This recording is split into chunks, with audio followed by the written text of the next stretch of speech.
over and over you see the canyons broken by cloud. See the tuna fleets clearing the sea out. See the bedwind fires at night. See the oil fields at first light. And see the bird with a leaf in her mouth. After the flood, all the colors came out.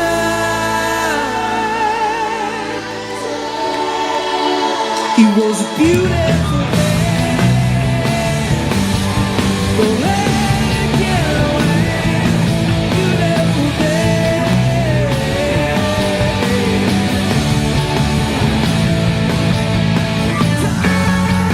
Touch me, take me to another place. Teach me. Hopeless case, what you don't have, don't need it now. What you don't know, you can feel it somehow. What you don't know, you don't need it now. Don't need it now. Beautiful day.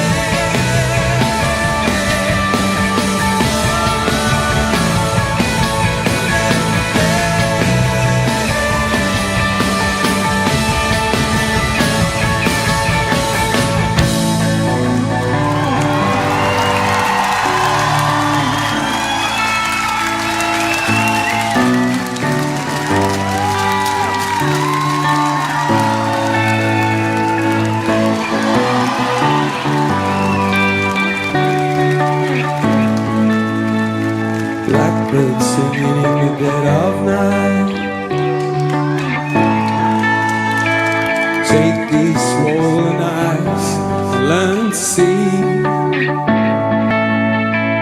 All your life, you have just been waiting for this moment to arise. Blackbird fly.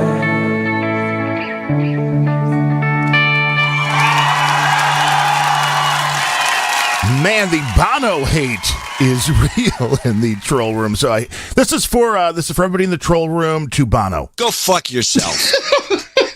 Okay, with that said, it's going to do it for another rock and roll pre-show. Thanks for tuning in, requesting the songs, and trolling along. It is appreciated. But it is now time for the main event. The hard-hitting, no bullshitting, truth-waving, amygdala-saving best damn podcast in the universe. But have no fear, I will be back on Sunday to pump the wattage into your cottage all over again, and I hope to see you all in the troll room, noagendastream.com.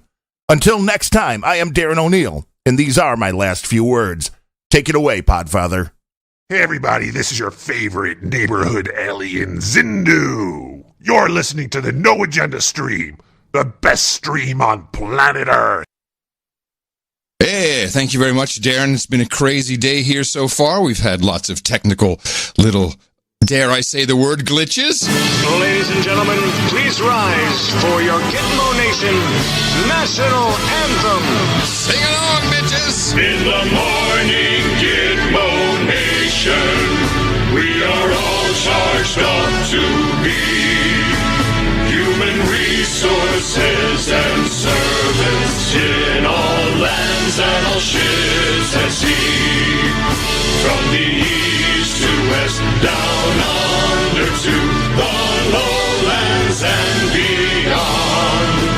We are happy and distracted slaves. Hear our Gitmo Nation song. Donald Trump is stealing the election.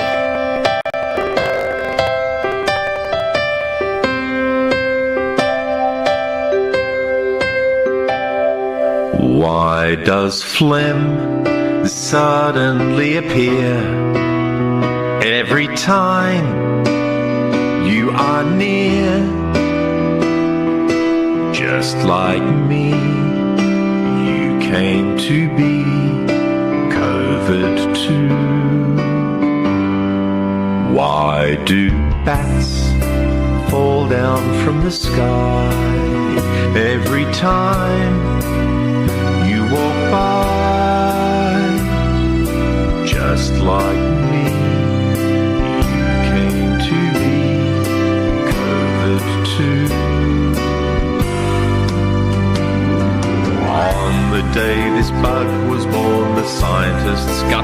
together and decided to make some toxic goo. Well, they sprinkled AIDS dust on some slimy mold and sold it as bat stew. And that is why all the girls in town cough up their lungs and fall down. Just like COVID-2.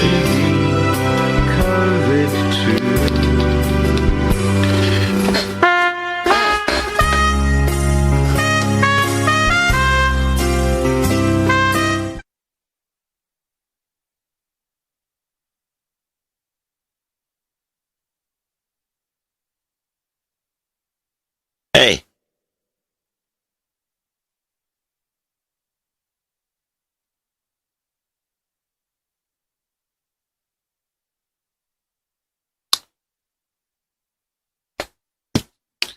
Test, test, test.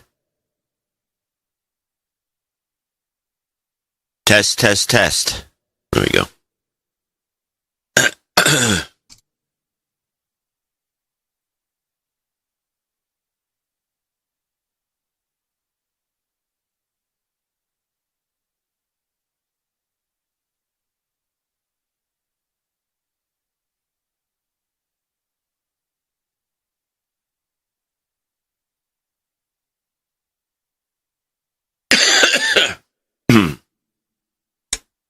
In the morning. Test, in the morning. Sorry about that. What did you do?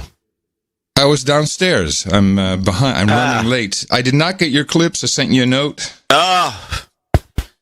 Yeah, you know why? No. I didn't send them. Huh. You know why? Power was out? No. Google would they'd load them up and say, "Oh, whoops." And they gave me an error message every time. So I figure out some screw up. I'll send them in the morning. As soon as I get up, I'll send them to Adam. And then I got up and I did all my things, and now I realized I didn't send them. So yeah, that's okay. I will go back.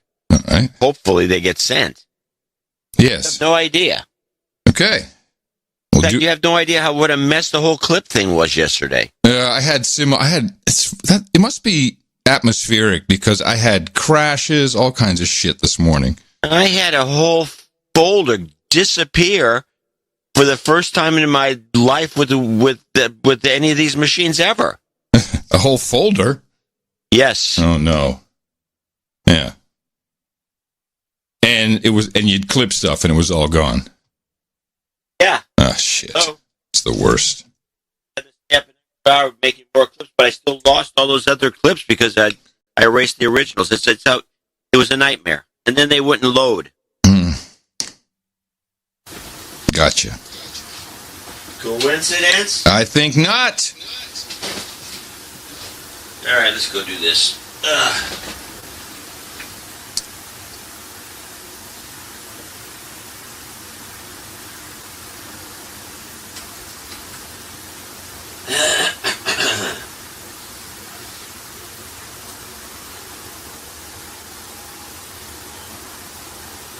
La la dee da, close to you. Yeah, I had all kinds of weird crap happening. Not sure what's going on. It's the Joe Biden police. Something. Now it's loading correctly. Okay. Yeah. La da dee dee da. They're on the way. Okay.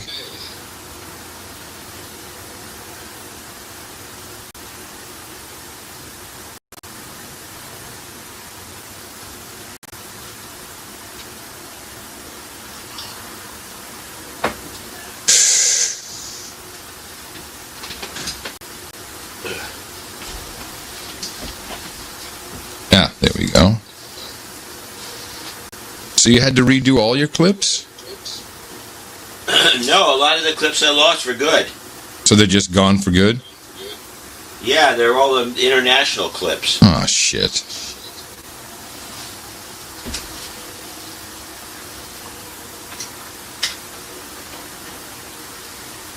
See, I always use that in the morning. So I know what I don't have to do. I just look at the titles. I'm sorry, what? I always look at the titles of your clips every morning, first thing. Oh, yeah. So I know what not to clip. Well, yeah, that's okay. Well, it's one of those shows where we won't be able to do all these things we're used to doing. we'll do it live! Do it live. Okay. Let me just make sure. I have to go. Couple of. Oh, by the way, that note from that guy. Yeah. What about it? Well, what about it? There's nothing about it. I have an update, which is probably why we got a note from the guy. I think. Huh? Are we streaming? Yeah. Yeah, we're streaming. So I usually don't read, but once in a while you'll read something. I'm gonna read. Are you on the mic? Well, I'm on the mic now. Okay. No. All right. Could you give me a little read of anything just so I can get you all set up? Make sure we're on the up and up, all kosher. You know what I'm saying?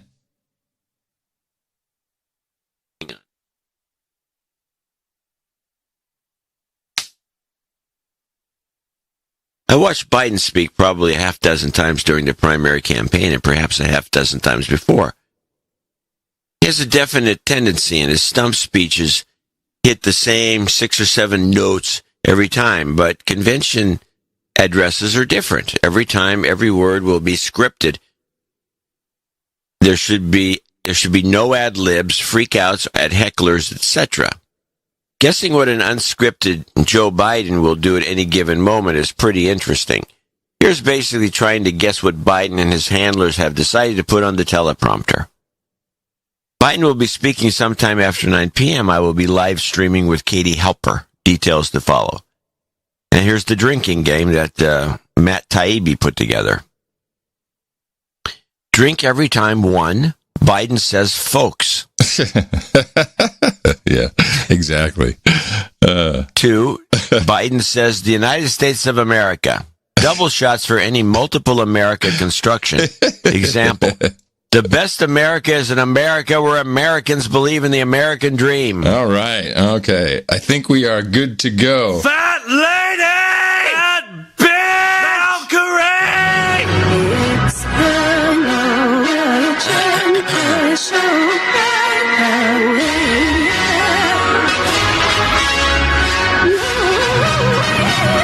It's that time once again, everybody. It is a ride with the Valkyries. Hop on the broomstick, and here it is.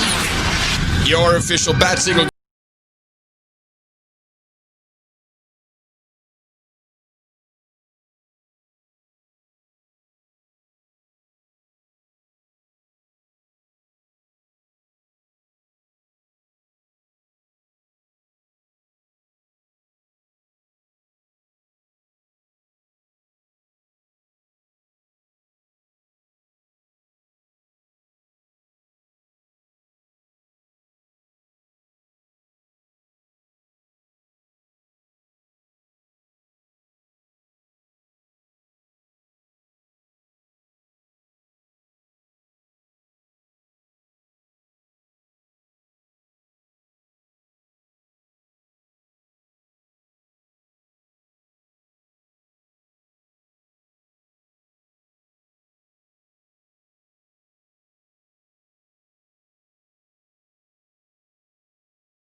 Curry. 3, 4.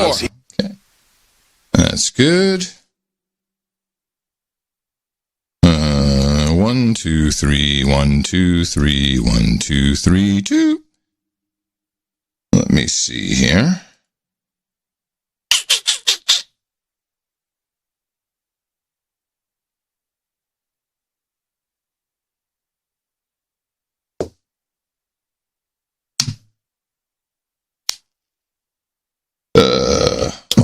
What am I forgetting?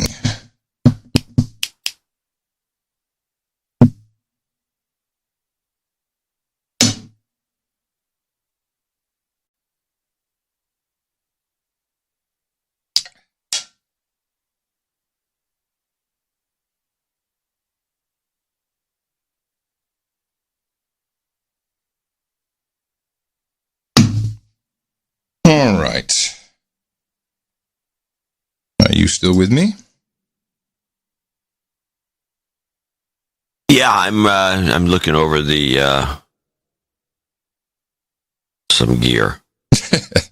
Are you you looking at purchasing something? Or? No, I'll talk about it on the show. Okay, all right.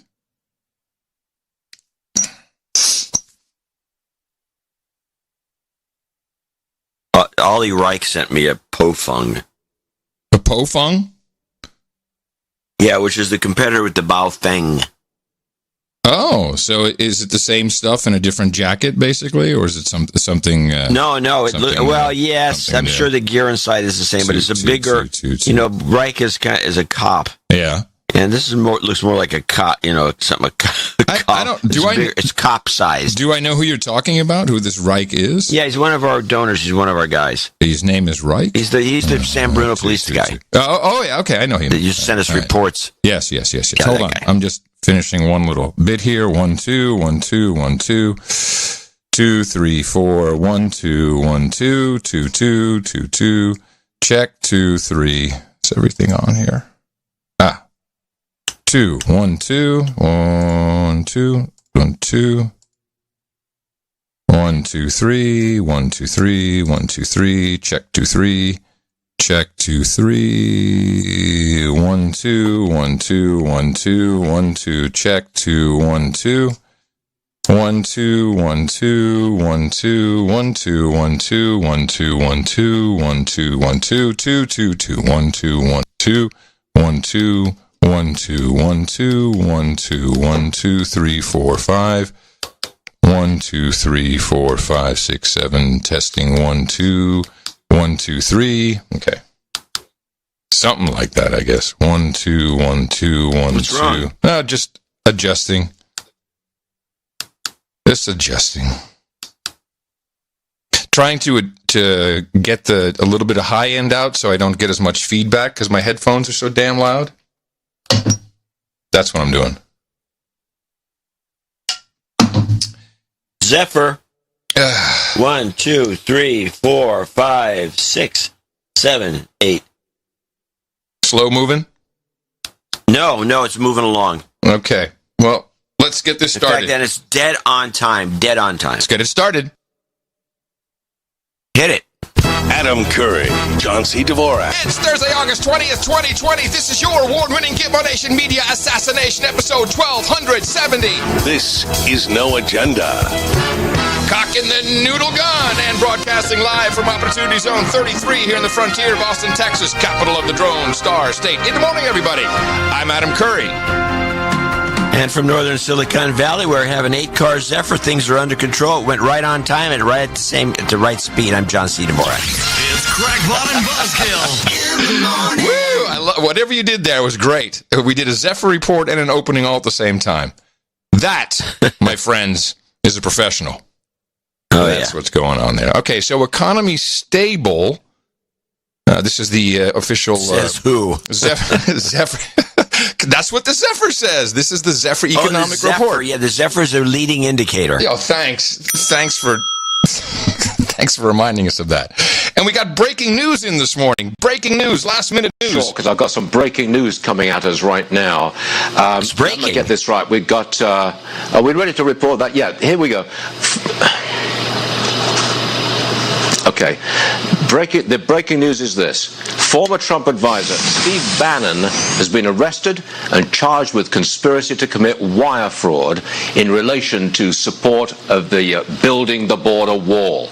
So he's charged with fraud in connection with fundraising. Okay?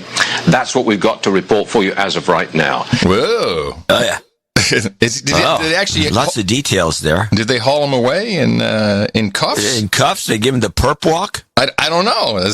I need to know why. Who arrested him? Someone in authority.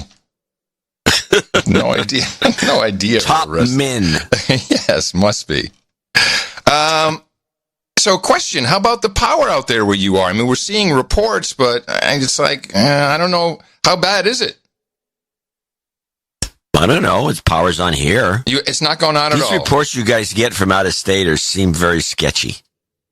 Well, they had a bunch of threats. Oh, we're going to have to do this and that because it's so hot. You know, we can't handle all the heat. Right. And then Newsom says he's going to sue them and take their company away if they don't stop these threats. Yeah. And so it's just, I don't know. I have no idea. All I know is the power's on. As long as it's on him. Huh.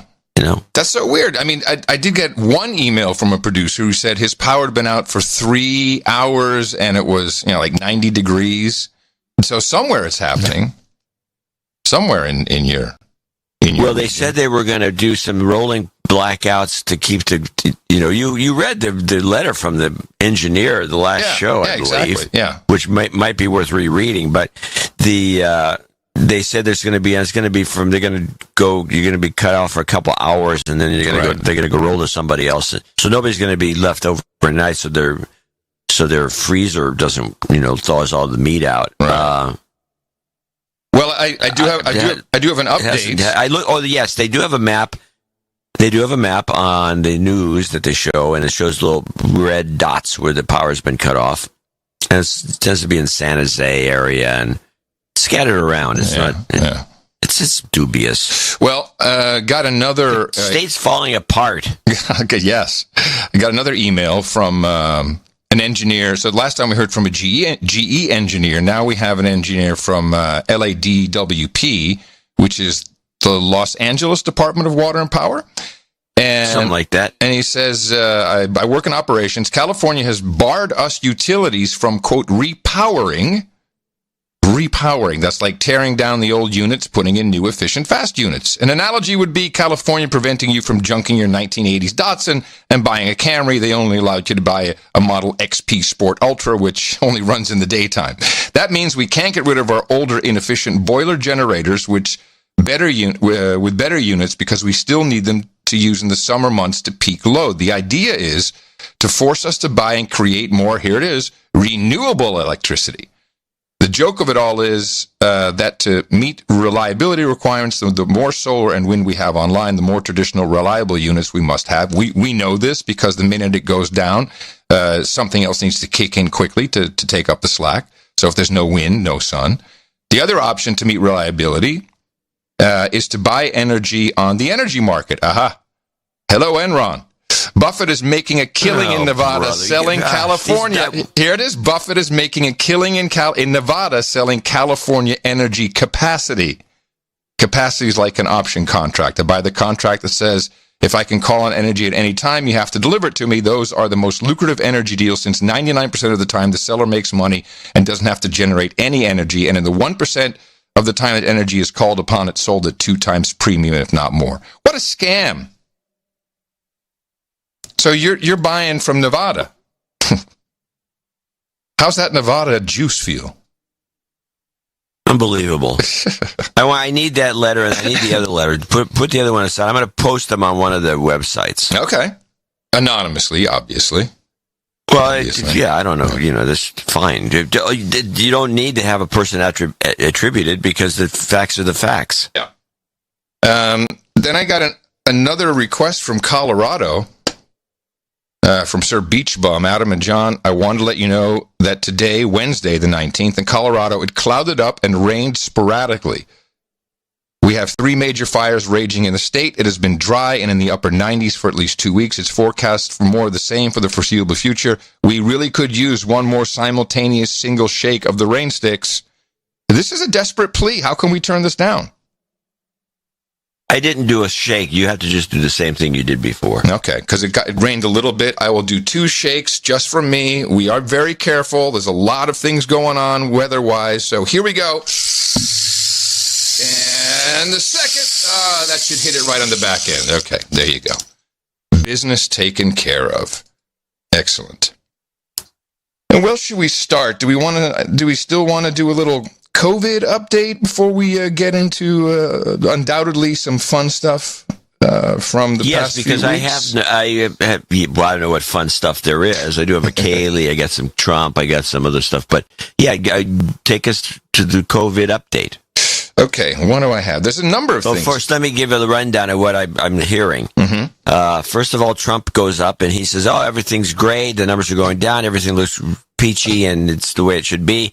And then you listen to Amy Goodman, all hell's breaking loose, we're all going to die, it's worse than ever.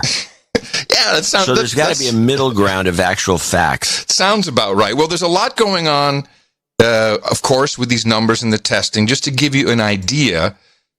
we had this huge spike in Texas last week, and we were, of course, all going to die, and it was, oh my goodness, what? Well, it turns out the high spike, and I want to read it verbatim, Dallas County Director of Health and Human Services, Dr. Philip Huang, made excuses for the glaring errors which are being used to shutter certain businesses throughout Texas. We are dealing with paper faxes of lab data and lab reports, hundreds of those days that we're having to deal with. The system really wasn't designed to handle this many numbers. Oh my God, a system that has to handle numbers. It's an unprecedented situation we're dealing with. It turns out that their system was going through an upgrade, you see. An upgrade. To be specific, due to system upgrades and coding errors with their reporting system. I think it was like 5,000 or 6,000, and you see the chart all of a sudden spike, and immediately everyone's, we got to go into lockdown again. And now they finally come clean and say, oh, yeah, man, sorry, just something. And now, of course, today we get Texas coronavirus positivity rate plummets after record high set from system error. We now officially, the United States now has more pneumonia deaths than COVID-19 deaths, or at least as they're coded. Denver doctors have discovered that the 40 to 50% reduction in heart attacks during this whole affair, since the beginning of the year, is because those people died at home. It's very sad to think of. But they didn't want to come in, so they all died at home. And now they're discovering these numbers. Oh, yeah, gee, maybe none of this was such a really fantastic idea after all. And I guess we have... I'm going to make... This is not really a prediction. This is an obviosity, I would say. Mm-hmm. But in about 4 or 5 years, especially after Trump is out for good... Mm-hmm. We're going to get the truth. They're going to do books about this, and they're going to break it down and show that this was the biggest fiasco in the history of medicine. They're going to show that this is bullcrap here, because we've already documented on the show in real time, but nobody's been putting it into book form. You mean nobody's doing the work? Nobody's doing the work, and they won't do the work, and the publishers won't let anyone do the work because this is all part of to me at least, the messaging system. But when it's all reanalyzed for the purposes of history, it's going to be shown to be. It's going to be really it's going to be embarrassing. Yeah. And everyone's going to go, we kind of knew that, but we didn't know it. I do know somebody who died. And you had a very specific question about vaccines amongst doctors, I think you said. And I said, well, hospital workers, they're not exempt from getting the vaccine. And you said you think that they just kind of do a little wink, wink, nudge, nudge. I sign your form, you sign my form. Yes. One response so far. As a hospital worker, please let John know these are done in a large room with 8 to 10 people administering vaccines, each with a laptop, each recording it into the database. No fudging, no shot, no work, We will be the guinea pigs. However, in Germany, one of our producers, who will remain anonymous, says, I want to counter it before you go on to Germany.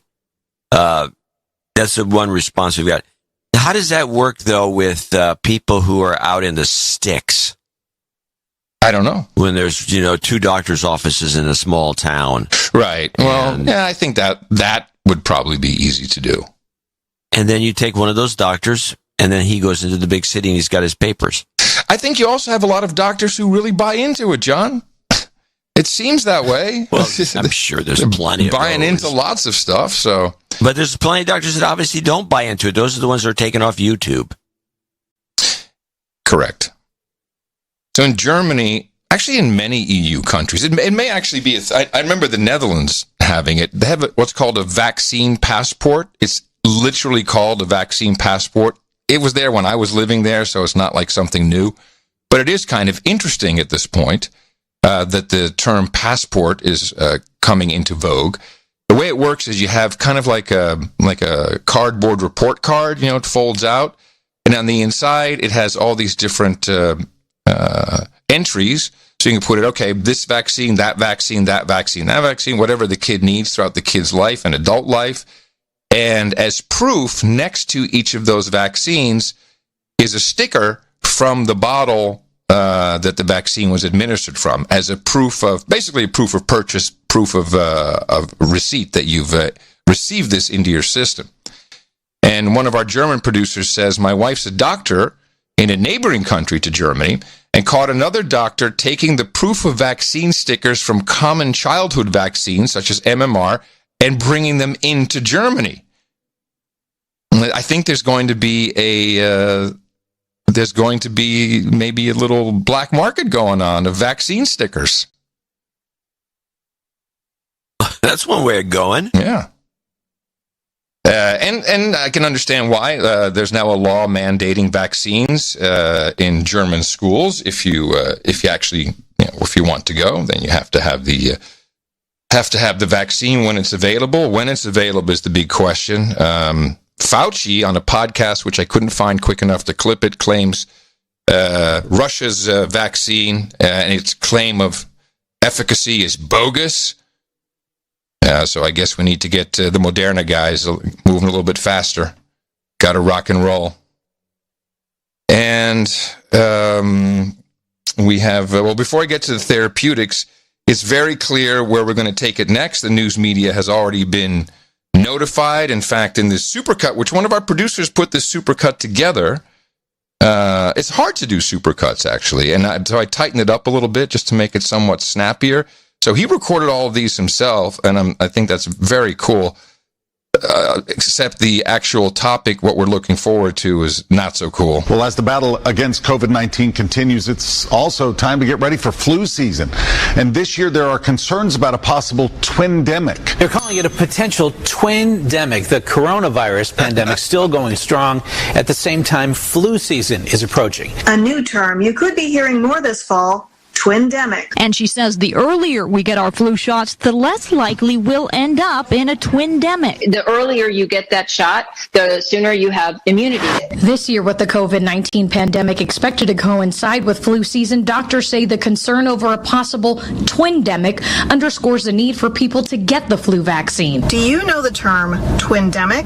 It's what they're calling a twindemic. So, Tom, a twindemic is exactly how it sounds.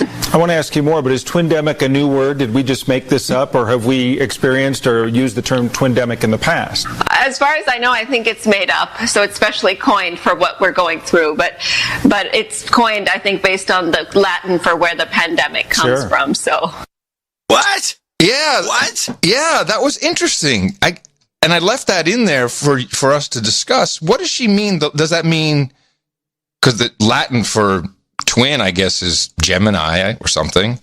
But there's chimera. Could she mean a chimera? No, what she means is she's a moron. Oh, thank you for. I'm thinking way too high level. How so? She's full of crap. What's Latin got to do with taking the word twin for two and adding the second half of the word pandemic to demic? or epidemic for that matter, whatever you want to use. Maybe she's talking about the demic part. It may have a Latin root, but no. No matter, we did get an interesting end of show possibility. As far as I know, I think it's made up. There's a possibility. End of show I saw. Well, I have one. I might as well throw it out at you. Well, I have several if you want to do that. If you want to check it now. Let's just, we might as well. Okay, what do you got? I got stealth. Stealth. Or stealth. Totally stealth. Oh, that's right. Trump talking about the F-35. Let me see. What else do I have? I have this one. Data is our friend. I have this one. I'm not serious about what I'm doing. Then I think probably one of the better ones. Donald Trump is stealing the election. I kind of like that. Okay. I think that's the one. That's the one. Okay, exactly. Now, so we have the twindemic coming up, and this is an obvious push for more. Don't forget, children. You think that you're going to wait for the COVID-19 vaccination.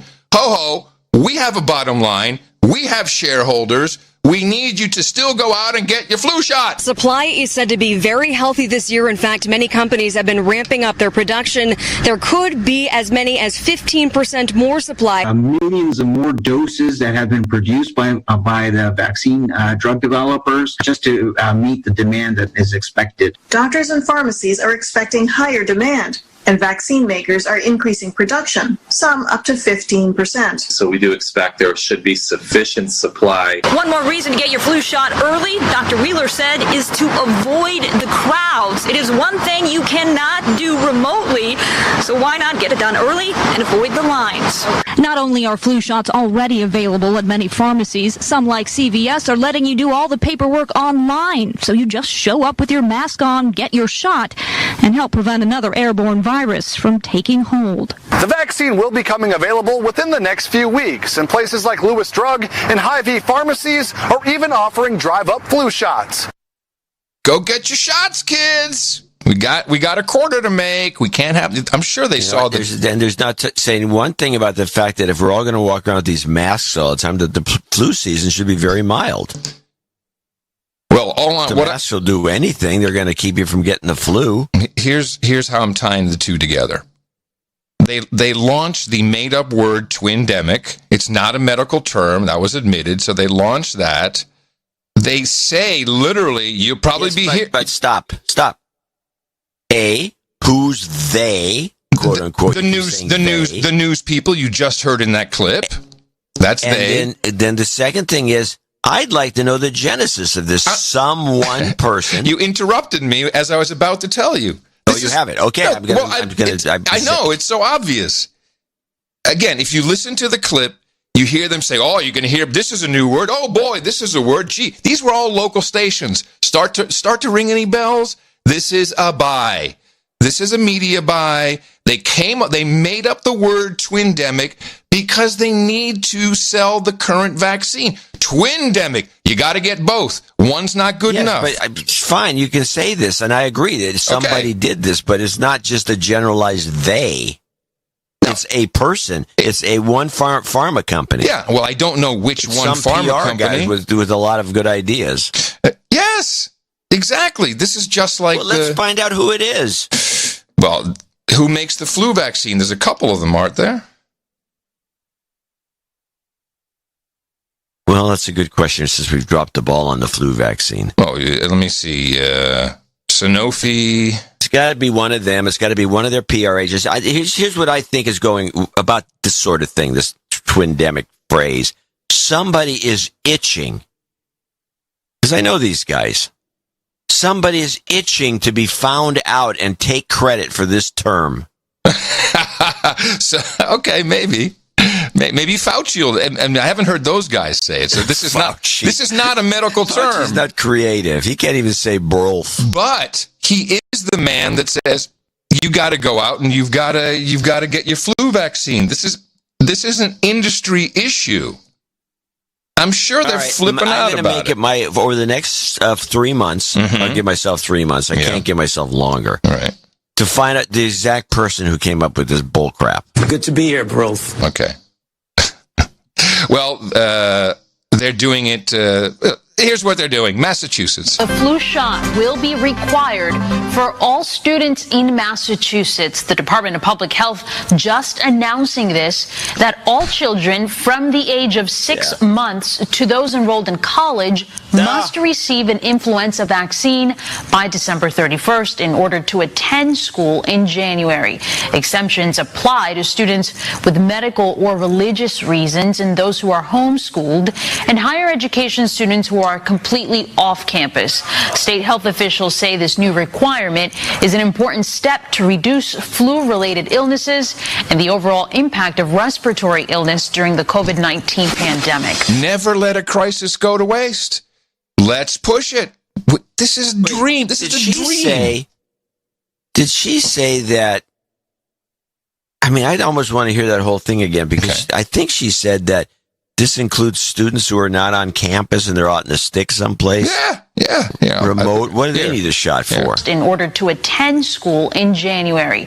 Exemptions apply to students with medical or religious reasons and those who are homeschooled, and higher education students who are completely off campus. State health officials say this new requirement is an important step to reduce flu-related illnesses and the overall impact of respiratory illness during the COVID-19 pandemic. I remind us of the Goldman Sachs back in 2009 or 10, the Goldman Sachs Medical Financial Conference, where everyone was there saying vaccines, it's the future. You're making people buy something when they're not sick. And look at all the vaccines where now kids are up to 60 or 70 before they're even teenagers. And this is a big money maker, this flu vaccine. This is big money. So they need to have people not sitting around waiting, and at the same time, kind of get them all primed and pumped for the COVID vaccine. And so they tie them together. Twin-demic. There's no evidence, scientific. It's just crazy. Okay. Now, what we do have is Saudi Arabia. Safety outcome of their hydroxychloroquine zinc study approved. Therapeutic protocol for outpatients. Ivermectin, Ivermectin. This is also something that's been on the market forever and could have a similar effect to the hydroxychloroquine. You still need the zinc in your. This is this instead of the Z-Pack, I think. There's just more options coming out. The most entertaining is certainly the one that the MyPillow founder and CEO Mike Lindell tried to promote, and I don't think he really needed to promote it. But try to get some attention for it to save people's lives. It is made by a company called Phoenix Biotechnology. It's oleandrin extract, which is, I think, a flower. So it's it's basically, and there's all kinds of proof of that working, or people who believe it's not an FDA thing. It's like a supplement. It could be what Alex Jones sells, for all I know. But he believes it. He got, I guess, Ben Carson to take a look at it. And Carson said, and Carson has some credibility. He said, "Yeah, it looks like that's the real deal." And he invested in the company to help them, and is on the board. And I think this guy does come from a good place, but he knows how to sell stuff on television when he has control of the message. Not when you go on Anderson Pooper. You don't have a medical background. You're not a scientist. Unlike Dr. Bill Gates. Yet you're claiming this substance, which has not been studied in any meaningful way, can cure COVID, and you have a financial stake in the company. You would profit from it if this is being sold widely. Morally, is that right? I love that. Really, Anderson? You mean like us paying the vaccine companies in advance, and they're still going to go make money for it? Morally, is that right, Anderson? Morally, please. And I just love that you have no credentials, man. Now, there is no peer-reviewed study. There is a preprint, which, when it was a preprint for the Moderna vaccine, everybody was all jacked and jitty. But now it's, Lindell is like a Trump guy. No.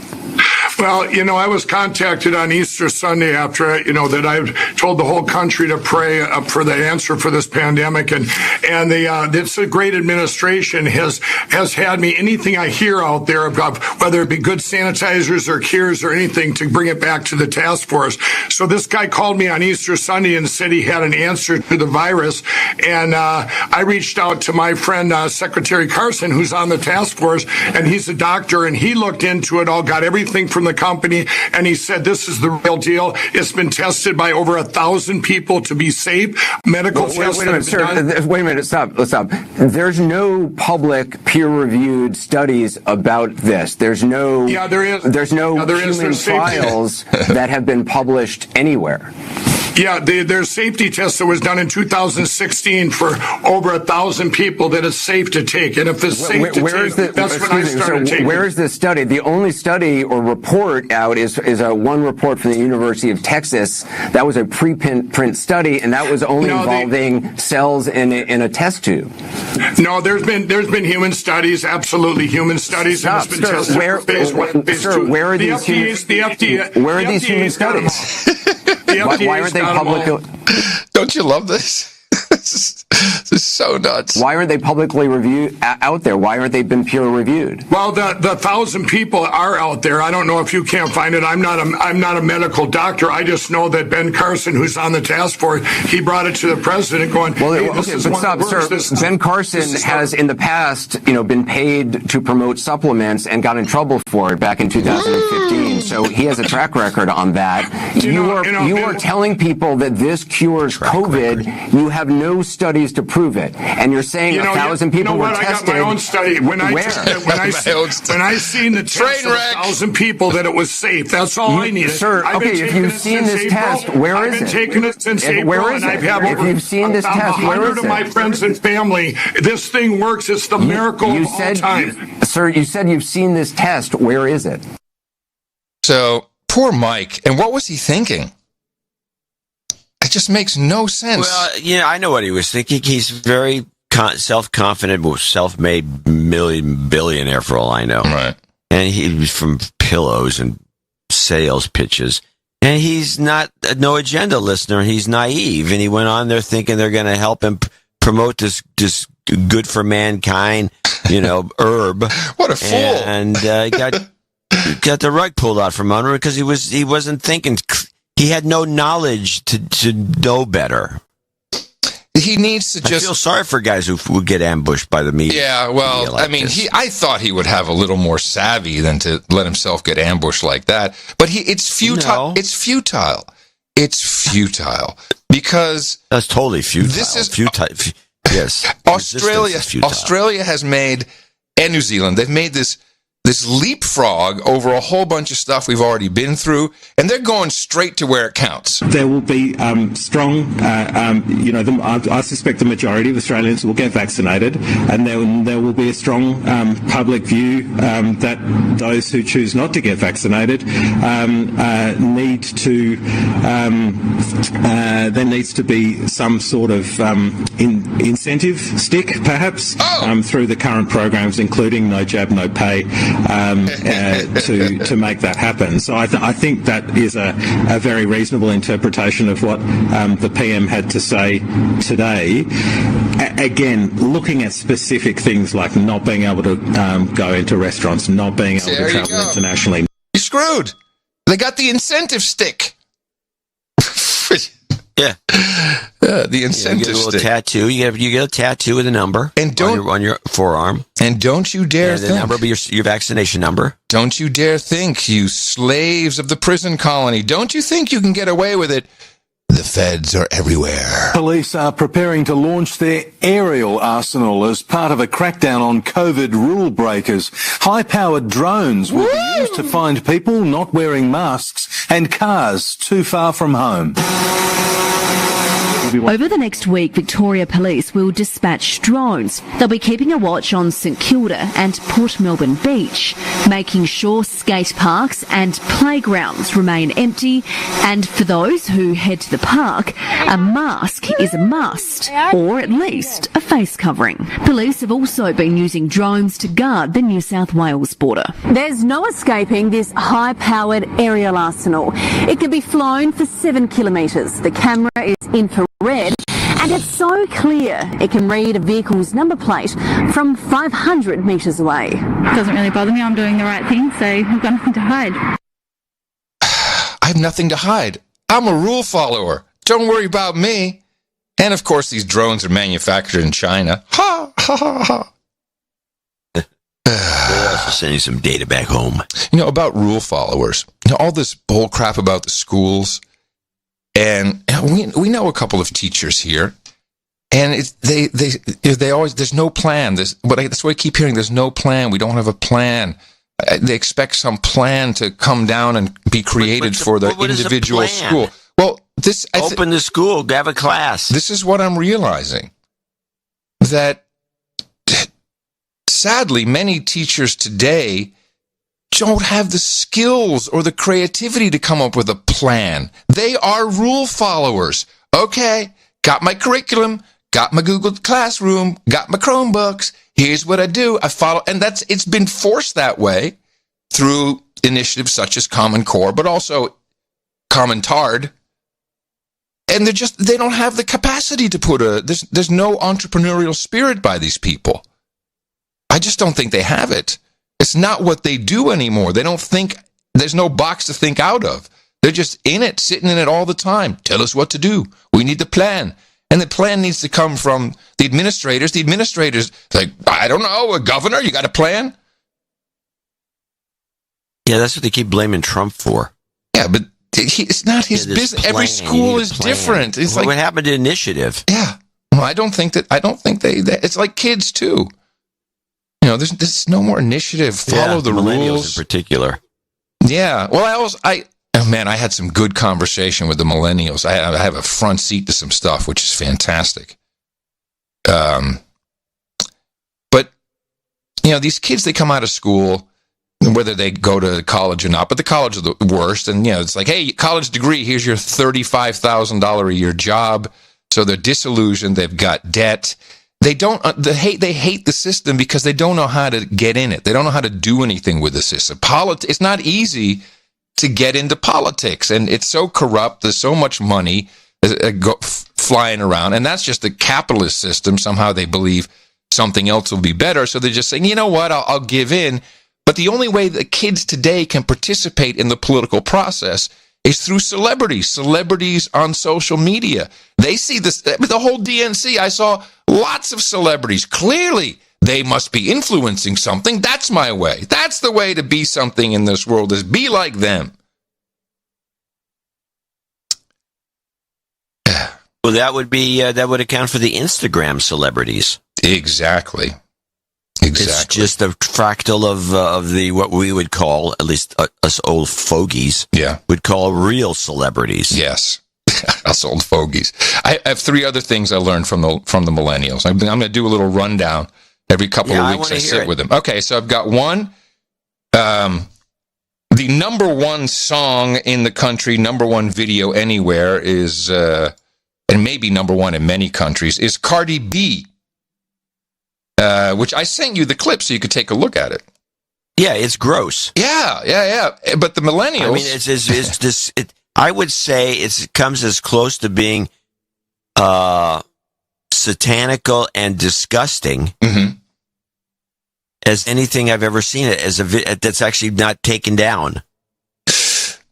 How is this even allowed to be? I mean, it's just something about it that makes your skin crawl.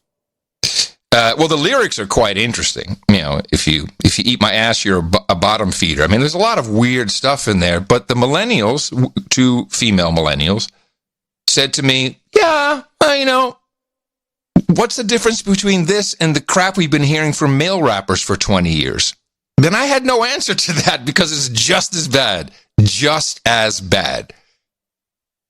So, and it's what the kids want, man. The kids want this crap. It's deranged, but it doesn't matter if it's male or female. That's what they want. And then actually my favorite from the millennials was I said, "What do you think is going on with the USPS, the Postal Service?" They know exactly what's happening. This is Trump, and I'll bet they do. Trump. Well, no, they didn't even say it's about the election. That's what's so interesting. Not at all. This is about Trump. He wants to privatize the post office, that horrible man. That's so capitalist of him.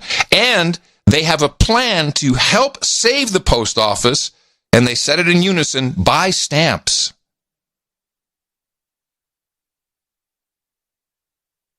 What? In order to save the post office, the millennials are telling each other to go buy stamps. Well, they can all become stamp collectors then. That just tickles me pink, man. I love that. Buy stamps. Buy stamps. Then a final piece of data I have on the changes in work habits. A buddy of mine who's in Dallas has his own IT firm, and he does all IT stuff for large companies. And I was talking to him, I said, well, what are the changes you're seeing? And the first thing he said is that every company that he is servicing right now is in the process or has already reduced their real estate portfolio by 40%. 40% in anticipation of having a huge home workforce in place. They already have that in place, of course. Interesting, the remaining real estate they have will be increased. Oh, wait. You're not talking about residential then? No, I'm talking about offices, companies with offices. Yeah, okay, that's different. Yeah. I'm sorry, that's what I meant. So the companies... commercial real estate is what you mean. Yes. What I said is these companies, they have reduced their real estate portfolio by 40%. What they are also doing is they're reconfiguring what they have left, and all, where you had like a 200 by 200 space, that's now going to 275 or 300. I used to give a speech in the 90s about telework, and at the point they changed it from telecommuting, somebody dreamed of the word telework, and that's the word you were supposed to use. When that took place, I was giving a bunch of these speeches talking about how these offices are stupid and what's the point and all the rest of it. And I gave the speech for so long promoting telework that I actually stopped giving the speech because nothing was happening. It wasn't going to happen. And now, because of this, it seems to be re-energized, this whole notion, to the point where they're actually taking action. This is a disaster. Well, I asked him very specifically about the human aspect of it and the performance aspect. So the human aspect, he says, is very interesting what has happened culturally. It used to be, if you were not in the office, you would do everything to make sure no one caught you. So, if you were outside and someone heard a bird chirp on the conference call, like, busted, what are you doing? And so that is now changed where, there's all kinds of examples of conference call, business calls. A kid comes in, Mommy, I got to poop, that kind of stuff. And now it's still seen as kind of endearing. It's endearing. But he says the pendulum swung so far, it's coming back and people will have to professionalize. And I said, well, how about performance? And it's kind of unfair to ask him how these companies measure performance. He said, well, the call center guys are, of course, able to measure the performance very, very accurately because they have all the data you need to see how things are going with their workers. Productivity is up.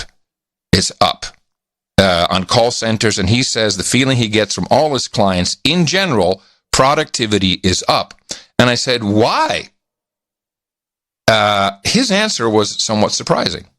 He says, workers from home are very aware that their companies are tracking them when they log in, what they're doing, and so it acts as an incentive to get your shit done.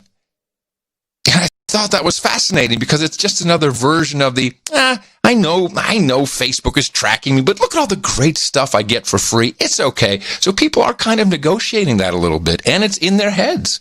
It's like, this is, again, I'll go back to my speeches and the essay I wrote for the Cosmic Weenie on the working from home. Yeah.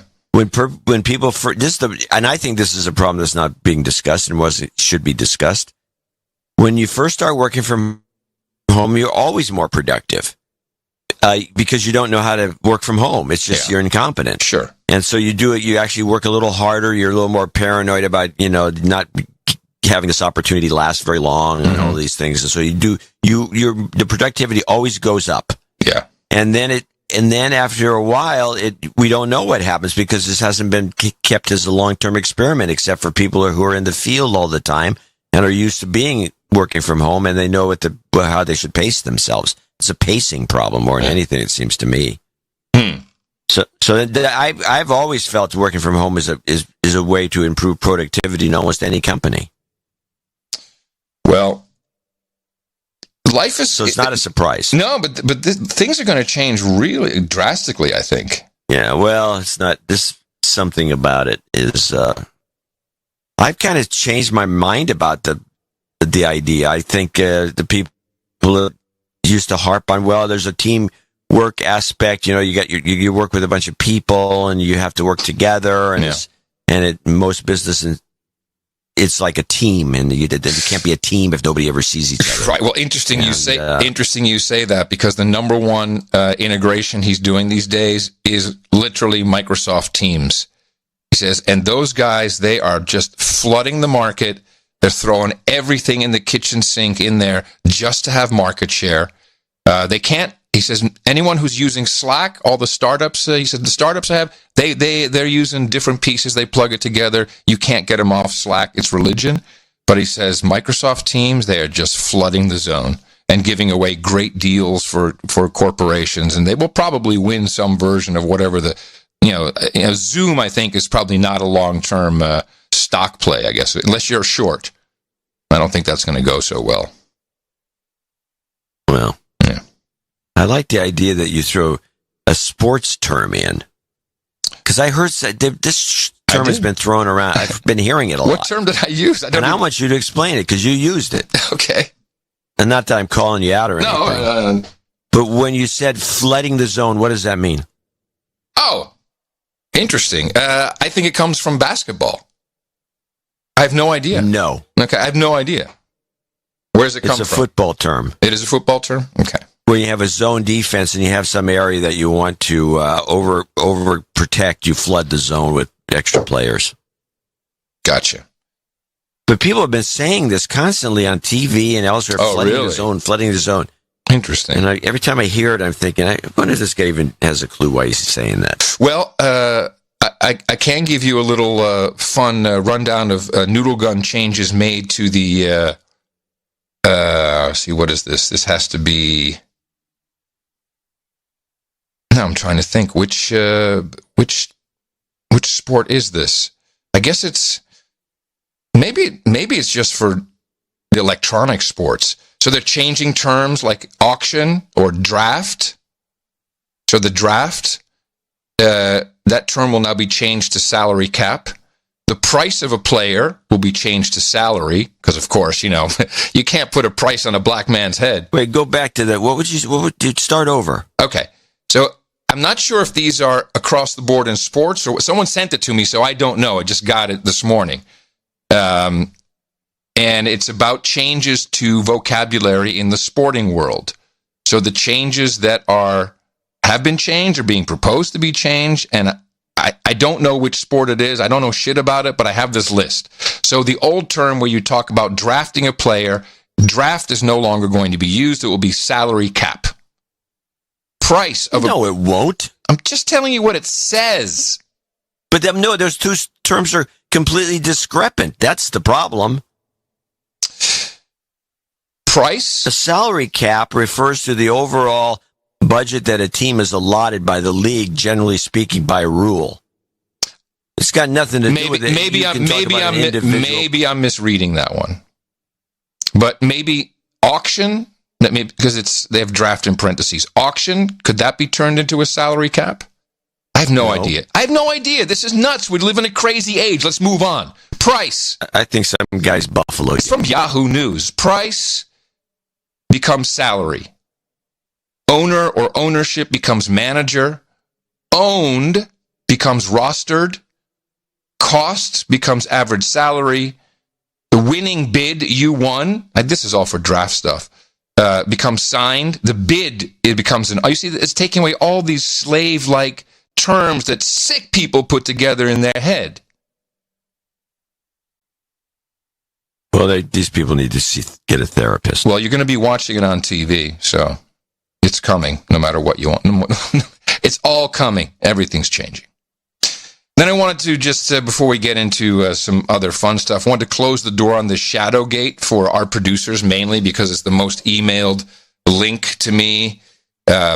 Very interesting, of course, how you have this so-called documentary, and I think we both agree there's not really anything super new in it. It's a nice compendium of things. I like although no proof, I like the idea that the Obama phone was wrapped up in it.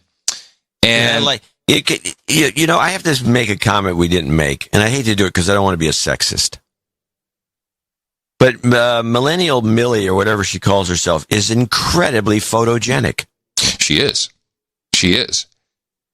And I think Millie and her whole crew, really, the producer and everyone around there, I think are kind of victims in this. You need to know that InfoWars and Alex Jones severed all relationships with them 2 days ago over this documentary. Why? Well, because of the documentary? Well, okay, so the meme that's out there, that even some people who made this documentary, it's not a documentary, they believe that the deep state was trying to stop it from getting out, and that's why they didn't get it out. They were lucky to get it out. Millie got arrested, and Alex Jones is deep state, and that's why he wants nothing to do with them anymore. That's the story, and that's what people are believing. I just want to give you my view. I may be wrong. But I did quite a bit of work and background really on two of the players, Millie and this Tory, who is really the main focus of the whole video. Now, Millie just comes from some kind of troubled past. She dated, apparently, the Girls Gone Wild guy, Joe Francis. So I don't think we have to say much more that Millie may have had some bad experiences. And she's probably just a really sweet girl, but I think she's being taken advantage of. And after listening, I watched the whole video again, and then I listened to 2 episodes of this Tory, T-O-R-E. And she has as you try and look into her, there's no evidence that she had any NDAs with companies that have expired, and therefore she can say all this stuff and everything. And she had the Seth Rich server, and then she didn't have it, and the cops want her. She's very well versed in legal terms and likes to say, "I'm suing you. My legal team is ready." She has lawsuits. City in North Dakota is still suing her over some charity called a Magic City Christmas, where she had GoFundMes and PayPals, and she didn't have a permit. They asked her to get a permit. She didn't do it. She had tried to get the bank to sponsor and she was just sending out materials with the sponsors' logos as if they had agreed to it, and she got called on it. And then she tried to run for mayor. There was people protesting her becoming a mayor. I have videos of her being a doctor. She's Dr. Torre, a PhD from Harvard. Also, she got a Purple Heart and many other medals in her military service, which is also not verifiable at all. So she just has a whole bunch of stuff going on. Checkered past. Very checkered past. Now, she shows up in Millie's life, by her own words, around February. I believe she's a grifter. I think she grifts. This is her grift. She's very good at picking up things and stringing them together. A lot of things she says just are not verifiable or true at all. I think she was using this to increase her profile. By the way, she was doing her so-called syndicated radio show. Yeah, they they played her for free on Red State Radio. Even those guys kicked her off. They want nothing to do with her because she's trouble. And I also think that she may have somehow manipulated this arrest because she was well aware of the situation with Millie and her mother. It was a domestic disturbance. That's why someone has to be arrested. But she had this whole call on her podcast with Millie, and she's crying. Millie's like, okay, yeah. And she's, oh, Millie, I feel so bad. I don't want to play it. What I do want to play is her next victim. Her next victim, who she's been grooming. And this is all just me. I have no evidence whatsoever. It's just my feeling. I know people. I've been around. I've been grifted myself. Now she's sucking up to the new candidate for representative in Congress, Laura Loomer. What you need to understand is that Laura Loomer, she's going to fix this. 2 ways she's going to fix it. She's going to file a lawsuit, and you'll be like, well, okay, let her file a lawsuit against Jack Dorsey. What to do? It's not going to be against Jack Dorsey. If time-traveling Tory remembers correctly, I'm just joking, it'll probably be something like YouTube, Instagram, or Facebook. And it won't be for like millions of dollars. It's going to be historic. It's going to be like billions, 3 to 5 billion. And I'll be like, hey, can I like join in? Because I'd like to buy a house so that I can live right next to you so we can like hang out all the time in Washington, D.C. And you're going to be like, but she doesn't live in Washington. Guess what, guys? This woman, she's going to Congress, and I'm going with her. She is going to Congress because she is going to change the world as you know it. And you're going to be like, Tori, that's crazy. Yeah, I say a lot of things that may sound a little bit off, but, you know, maybe they'll come out, and you'll be like, oh, maybe Tori was right. She does a lot of this. Yeah, you know, I started Parler. I got Laura on there. You know, I'm not verified because Laura hasn't time to send the email to get me verified. It's all crap. This is not a whistleblower who worked in some deep state operation recruited by the Brennan people herself, as she said. All the things she put were in there. I think are probably true, but she's not some magical person who just all of a sudden comes along and here's this treasure trove. No. So I'm closing the door on Shadowgate. No one else has to contact me about it. It's disappointing, very disappointing. But I feel bad for Millie and her crew and her producers and her boyfriend and her mom and her kids and everybody. I think this Tory woman is just bad news. Bad news. Well, it's interesting that you point out that she's glommed onto Laura Loomer, who's actually made a move politically, which is something I never expected from her because she was mostly a prankster. And I think she's been around. This is the type of person who hovers around people. And by the way, her full name is Tori Maras Lindemann, Lindemann. So, yeah, Laura won her primary in Florida. And that she could get in. Yeah. And she doesn't need... well, the problem that this woman's going to run into is that once Laura gets to Washington and the professional staffers, she has to staff her office. Mm-hmm. And you don't staff your office with a bunch of hangers on. No, well, Trump did in the beginning. I think he learned his lesson too. Yeah, you end up with professionals who basically are in Washington, D.C. all their lives on different staffs of different congressmen. They are a Democrat group and a Republican group. Very seldom do they cross over, although they do. The super high end guys do, right? And they're expensive. She'll get those guys, and then they're just going to roust her. So that'll be the end of that. Let's hope. Anyway, I'm saying this more for the kids who are doing this. You know, look, this woman. She saw the budget. The whole documentary became about her. She orchestrated this whole thing. Everything that's in there. She got the crazy guy who wrote the book 20 years ago. She's very good. She's very good. But please, there's a lot to worry about. This is not one of them. This is not one of them. By the way, it was funny. I got an email this morning from the marketing director of KaiOS, which is the mobile operating system that powers the flip phone, which I've been using. Yeah, you're the big promoter. You're the number one guy. You're the celebrity promoter of the flip phone. So here's the problem. So they got a hold of you. Yeah. He said, hey, I heard you talk. I said, I heard you on Rogan, and now I hear you talking about this is fantastic. Even though we really tried to sell this as, a starter device for people who don't have a lot of money and just want some basic functionality, we're seeing the value, seeing the value of this as a detox phone is what they're calling it.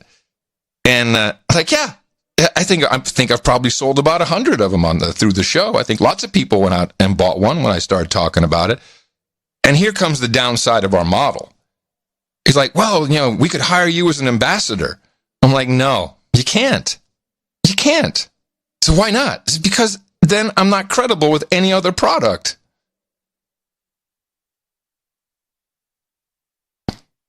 I don't know. Oh, please. No, it's not. It's not right. It's not right. Oh, brother. Well, hey, I'm open to proposals.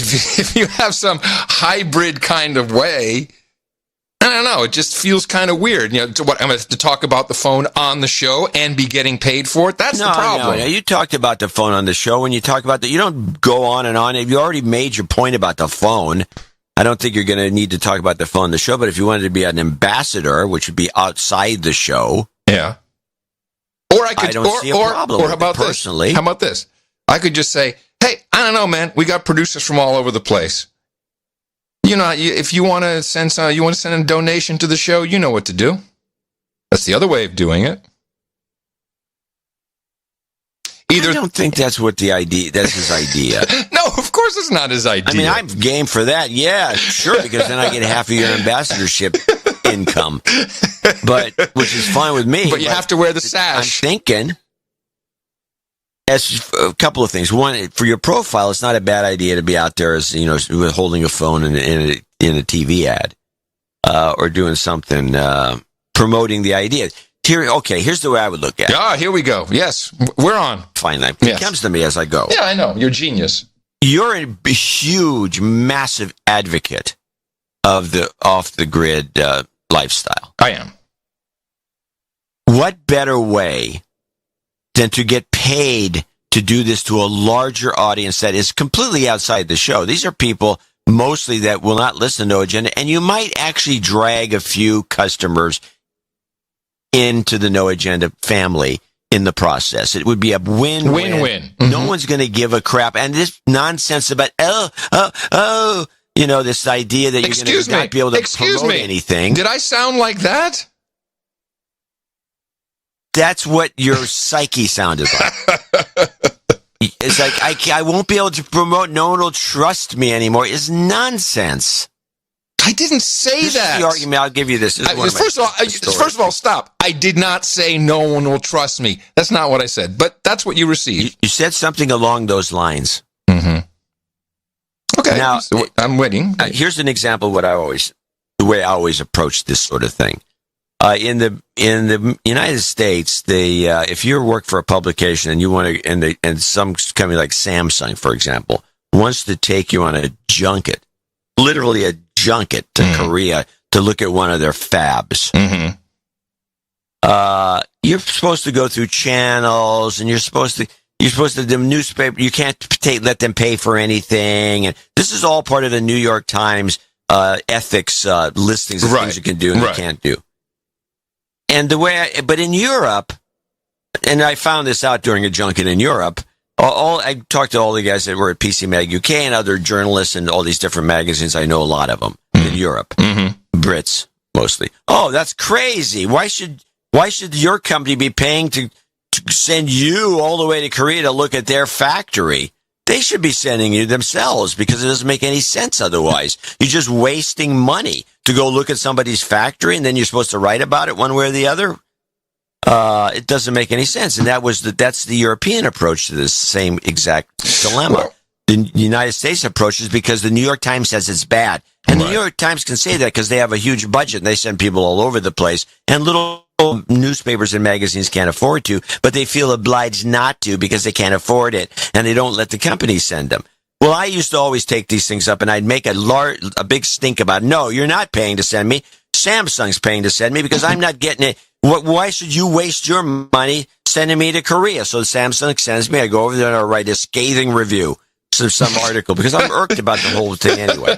And I always tell other writers, I say, look, you get sent on a junket to some place, you might as well just say what you think because they're never going to invite you back because they got you over there the one time. They're never going to send you twice. So it's not like you're going to all of a sudden be on their payroll. Okay. It's never going to happen. Okay. So, hold on.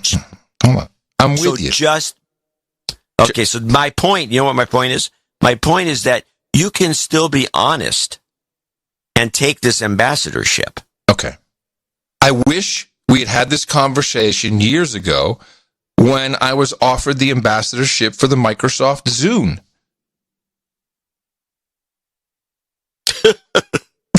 That was supposed to evoke a laugh a little bit sooner than that. I can't believe how long it took for the punchline to hit. Crap, jeez. Because I first heard the word Zoom. Then you realized it was thinking Zoom. to myself, that's why they took. I said, "What the fuck is Microsoft Zoom?" And then I said, "Oh, Zoom."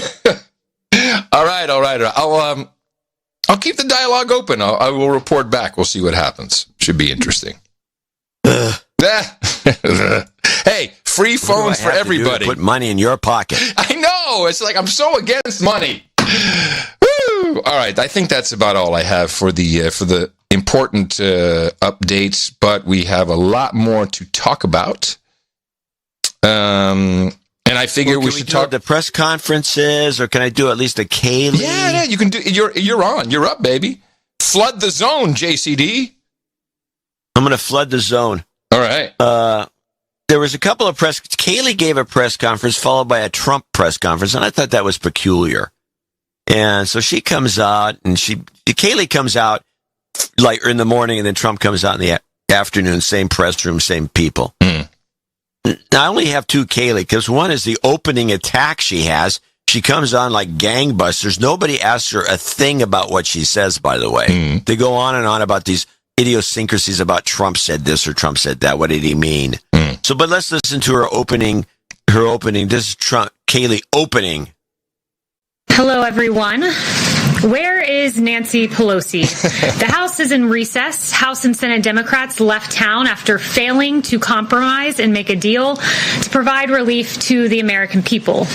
While Nancy Pelosi and her colleagues went home, this president remained hard at work. President Trump took executive action, including stopping evictions, providing unemployment insurance, pausing student loan payments, cutting the payroll tax, which put money in the pockets of all Americans. Democrats apparently were unable to stick around to make a deal. Now, suddenly, Democrats will be rushing back to Washington. But why? The answer? The United States Postal Service. It's a stunning turn of events. Democrats went home after accomplishing nothing. No deal on stimulus checks, no deal on small business relief, no deal on eviction protections. The concerns of everyday Americans were not the concerns of Democrats on Capitol Hill. So where is Nancy Pelosi? She and her Democrat colleagues will be back in Washington soon to pursue their latest manufactured crisis, the Postal Service. Democrats denied a $10 billion offer for the U.S. Postal Service by this president before they went on recess. But now they're back to pursue the latest Democrat manufactured crisis. It's sad, but it's clear where Democrats' priorities stand. And with that, I'll take questions. Okay. Well, she rolls through a bunch of lame questions. It goes on for about a half an hour. There is one little caveat I just wanted to place about those executive orders. If that money that she just said that was all there is only if states apply for it. So they have to actually fill out the form and say, we want this because it falls under different regulations. And it's very interesting to see who has and has not applied. I think there's 10 or 11 states that have applied. Texas has not applied. I'm sure that's a pride thing. And South Dakota also, and that's Nome State, right? Nome. What's her name? Nome. And so they also declined which is interesting that the states say, no, we really don't need any federal help. We'll be okay. And there's quite a few of them. Yeah, that's weird. So, anyway, so she goes on through the whole thing. There's nothing worth a crap. But at the end, we have her leaving. She doesn't even berate the media or anything. She just closes her books and leaves. And then, so all of a sudden, just as she's leaving, you can hear this in this last clip, a heckler, and I believe it was Acosta, Jim Acosta. Okay, here we go. Starts yelling. I don't know why they allow this. It seems to be amateurish to allow this, and Trump. It happens to Trump too. So when they're walking off, they start screaming at him. They had their opportunity to get a question in, they didn't get it in. They get called on eventually. They can ask it eventually. But in this case, we have Kayleigh closing the book, walking off the stage, and then you hear in the back Jim Acosta screaming at her. And I think it's him. It's either him or John Carl, one of the two, because that's the voice. They have a similar voice. And Acosta screaming at her as she leaves the room, and you can hear it, and we can see if you can't hear it, we'll discuss it. Well, hold on. I'm going to make sure I boost it because it looks on the waveform, looks a little low. So I'll give it a little turbo boost. All right, here we go. The president will be back here in the 5 p.m. hour. Will the president do something about bounties on American soldiers? Oh, jeez. They're still doing the bounties on American soldiers story? Yeah. Jeez. And the reason, now, here's what I think. I believe that that was screamed at that point because it was loud. It was much louder than usual. Right. And it got on the air. I believe that's to cover for the fact that Biden is going to mention this in his acceptance speech tonight. Huh. So that would have been Acosta.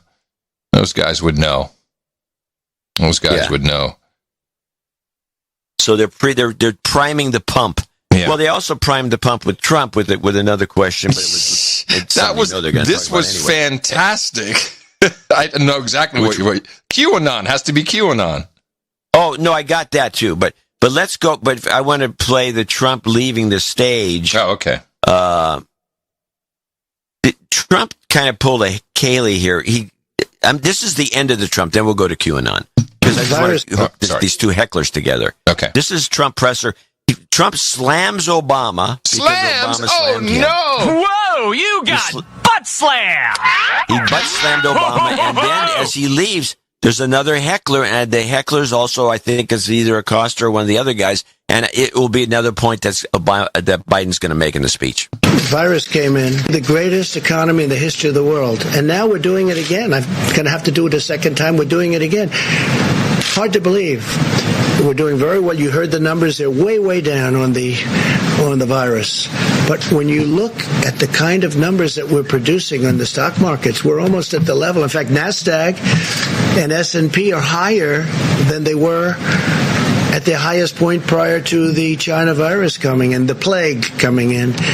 Now, President Obama did not do a good job, and the reason I'm here is because of President Obama and Joe Biden, because if they did a good job, I wouldn't be here. And probably if they did a good job, I wouldn't have even run. I would have been very happy. I enjoyed my previous life very much.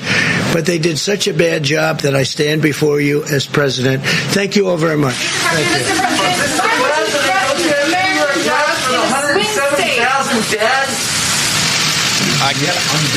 I couldn't hear that. I for some reason I focused on the female voice. I could not hear. No, it was a guy yelling at 170,000 dead. Oh yeah. Well, that was all over this past few days on the DNC spectacle. Yeah, they're talking 170,000 Americans dead. Except Michelle Obama, because when she pre-taped, it was only 150. Well, now, so back to the Trump. There's two. I got a number of Trump commentaries. One is on the F-35, which is a quick 26-second thing. And I don't know where he's coming from on this F-35, but I thought one of our military guys out there tell me I'm wrong. It's a turkey. It's supposed to be a turd. But he's all over it because apparently the Saudis and the UAE are going to buy a crap load of them. He's happy to sell that turkey. Oh, yeah. Yeah, well, let's listen to Trump on the F-35. Then we're going to QAnon's at the end. They would like to order quite a few F-35s. It's the greatest fighter jet in the world, as you know, by far. Stealth. Totally stealth. You can't see it. Makes it very difficult. I was asking a pilot, what do you think is better? This one, that one? Talking about Russian planes, Chinese planes. He said, well, the advantage we have is you can't see it. So when we're fighting, they can't see us. I say, that sounds like a really big advantage to me. You know, the F-35 still can't fly in lightning. For whatever reason. He can't do anything. I think he... But okay. Maybe, if he can sell that thing, good on him. I got nothing but complaints. He's doing a good job there. Yeah. All right. So he starts off right away on this press conference, and this question, this is the first of two. She asked the initial question, then she does a follow-up. The follow-up question is the funny one. But let's listen to QAnon question for Trump. During the pandemic, the QAnon movement appears to be gaining a lot of followers. Can you talk about what you think about that and what you have to say to people who are following this movement right now? Well, I don't know much about the movement other than I understand they like me very much, which I appreciate. But I don't know much about the movement. I have heard that it is gaining in popularity, and from what I've heard, these are people that when they watch the streets of Portland, when they watch what happened in New York City in just the last 6 or 7 months, but this was starting even 4 years ago when I came here, almost 4 years, can you believe it? These are people that don't like seeing what's going on in places like Portland and places like Chicago and New York and other cities and states. And I've heard these are people that love our country and they just don't like seeing it. So I don't know really anything about it other than they do supposedly like me. And they also would like to see problems in these areas, like especially the areas that we're talking about, go away, because there's no reason the Democrats can't run a city. And if they can't, we will send in all of the federal, whether it's troops or law enforcement, whatever they'd like. We'll send them in. We'll straighten out their problem in 24 hours or less. Okay? Okay, I have a question. Who asked that question? Who was the reporter? I don't know. Because the reporter put a camera on her, I have no idea. This was a setup question because every single journalist in the mainstream calls this the QAnon conspiracy theory. She said QAnon movement. That was set up. There's not unless it's OAN, which also means it's set up. That was a setup question. No journalist speaks of Q. Well, there's plenty of setup questions. But it was a setup for Trump. He knew it was coming. Yes. Now I'm sure of it. Well, I'm sure that it seemed to me, because Kayleigh was asked about this in the early morning, about QAnon, and she just said, no, you just have to ask the president. She didn't even bother with it. I don't know if this was done so the president could just posture a little bit and say they like me, and then bitch about the Democrats running cities and because they can't do it. I think he wanted a QAnon question, and he had an answer well prepared. That's a very poor answer, in my opinion. But, and I don't know if it was a weak. No, the next one. Nobody knows, but it'll incite a lot of discussion. But the question, it seemed to me that it wasn't as set up as the second one. Well, the second one was perhaps the real setup. Well, the second question was funnier, and Trump wouldn't address it directly because it was so crazy. This question was out there, and so she follows up. Same woman follows up, and like I said, I don't know who it was. You can't tell because they're all wearing masks. And I'm still waiting for our troll room. The OAN woman way in the back, the real gorgeous brunette. And I hate to be sexist by saying that. Yeah, who takes her mask off when she's mask off. She's no fool. She's a little superstar. She knows what she's doing. She's got a good manager. That's what she got. Trolls, find out who asked that question. What's wrong with you? My goodness. I think they're going to find out. But anyway, so let's go to the follow-up question, which is the zinger. Well, at the crux of the theory is this belief that you are secretly saving the world from this satanic cult of pedophiles and cannibals. Does that sound like something you are behind? Well, I haven't heard that, but I'm sorry. Hold on. Did she now say conspiracy theory? She said theory. Oh, okay. Well, at the crux of the theory is this belief that you are secretly saving the world from this satanic cult of pedophiles and cannibals. Does that sound like something you are behind? Well, I haven't heard that, but is that supposed to be a bad thing or a good thing? I mean, if I can help save the world from problems, I'm willing to do it. I'm willing to put myself out there.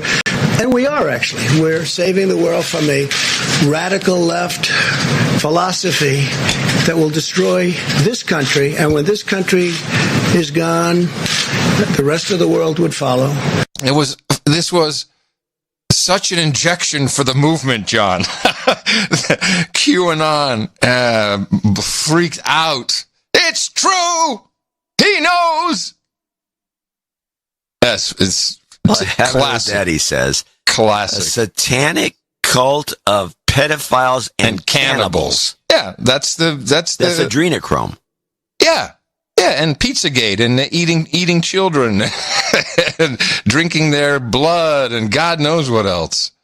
And I just like, is that a bad thing if I'm doing that? Is that a bad thing?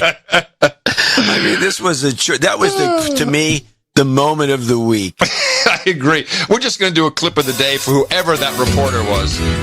Clip of the day. And please pick up your prize at the front desk and let us know who you are. Yeah, sign in. It made my day. That was so funny. And because no one asked that. And all of a sudden, and again, I'm just suspicious of the movement and the conspiracy, because it's always said incorrectly. QAnon is a conspiracy theory. No, it's not.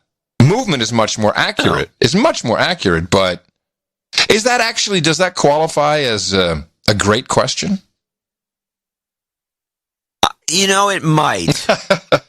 I'm very reluctant to say anything is a great question. Damn but close. That comes pretty damn close. Oh man! I tell you what, you want to take a break? We're hour and 17 in, and I can't wait to see what other laughs we've got coming up. So I'd like to thank you for your courage and say in the morning to you, the man who put the C in the DNC, John C. Dvorak. Well, in the morning to you, Mr. Adam Curry. Also in the morning, all ships to sea, boots on the ground, feet in the air, subs in the water, and all the dames and knights out there. In the morning to the trolls. Trolls, you be failing me. NBC reporter. Okay, at least we know something. It was an NBC reporter, which is interesting. We've got 1,504 trolls in there, 4 above our typical average, so good to have you all here. Thank you. You can join the trolls. If you live under a bridge, your access is guaranteed. Otherwise, go over to noagendastream.com. Get into our little chat room there where the trolls hang out, and you're listening to the live stream.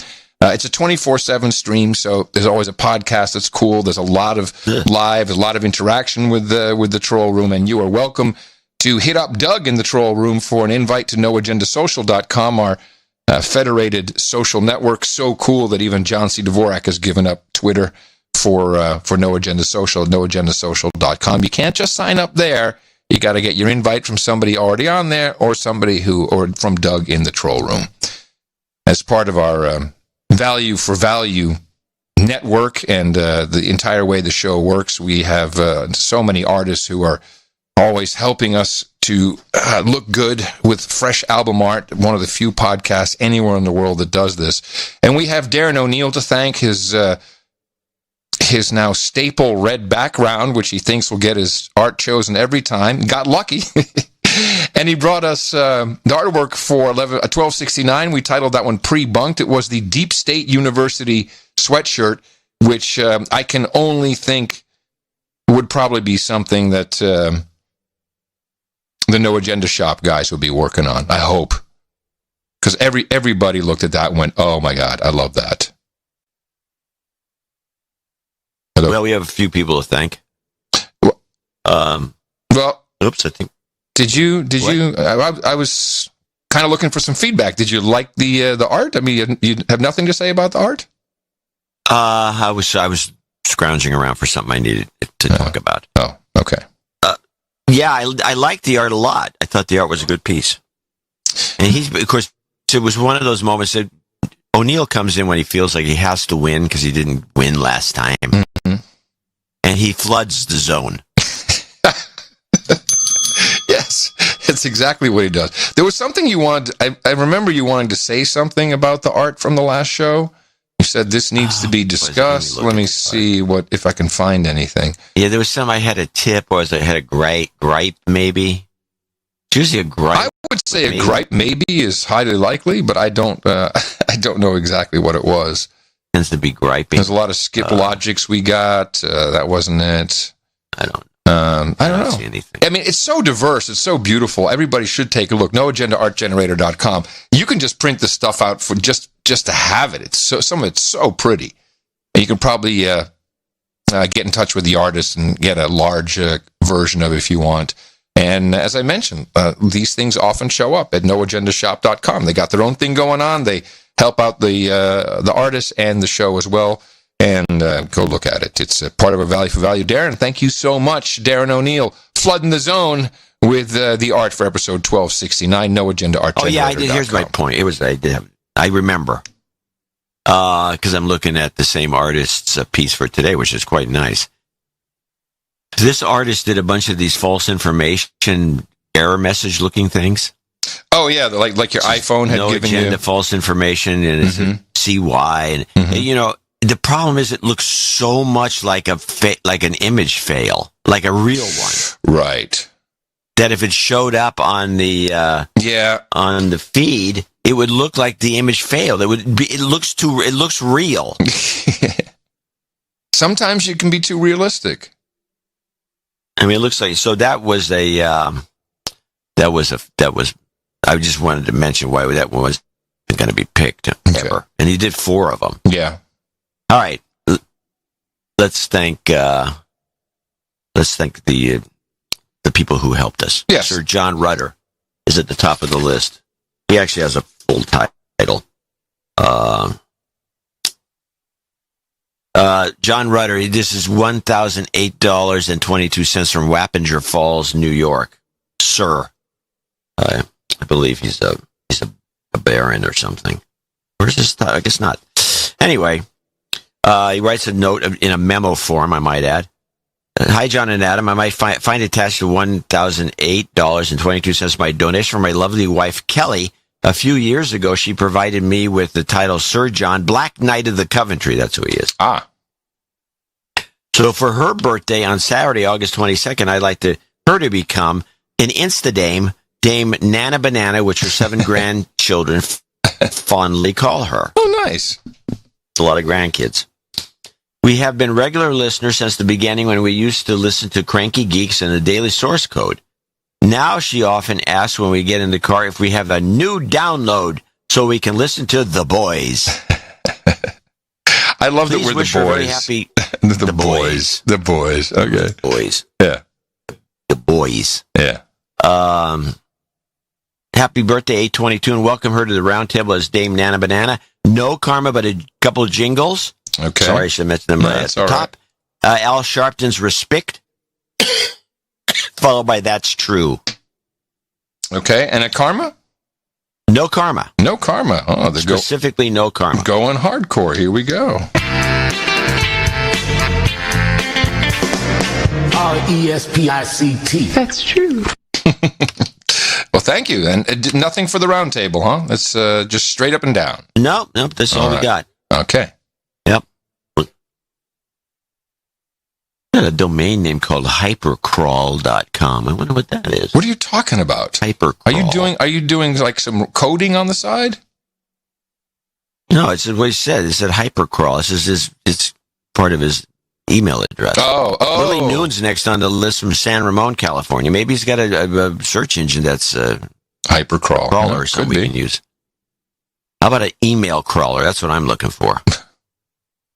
Lily, so I can do one shot spams. Lily Noon from San Ramon, California comes in for $1,000. This donation is long overdue in honor of my husband, Edward Noon, on our 46th wedding anniversary. Please deduce both of us. We can we can certainly do that. You've been deduced. Should probably do 2 since it is 2 people. That's only fair. You've been deduced. And I think they're donation qualifies for a little extra touch. Good karma she wants for all listeners and supporters, and of course for yourselves, John and Adam. So do we have any titles that go with this? I mean, there's $1,000. Someone could be an Insta-Dame or Insta-Night. Or well, maybe she'll get back to us. I hope she does. It myself. I hope she does. Well, thank you very much, Lily and Edward. You've got karma. 46 years together, and they never had a fight. Christian Leclerc, you want to read this one? Yeah, 344.53 from Australia, so that is probably about $8,000. No, it's 500 Australian dollar dues. You get $344.53 for it. But we really appreciate it. First-time donor here. Thank you for all you do to keep our amygdalas small and our eyes open. This donation of 500 Australian dollar dues is in honor of my drive to get to 500 members of the political party that I've started to contest the upcoming Queensland state election. Okay. I have been dismayed at what has become of Queensland and Australia as a result of the COVID-19 response. The destruction of our basic human rights in our economy is something I didn't think I would ever see in my lifetime. Similarly, the absolute lack of questioning by the media or any other political party is leading us down a dark path towards an Orwellian nightmare.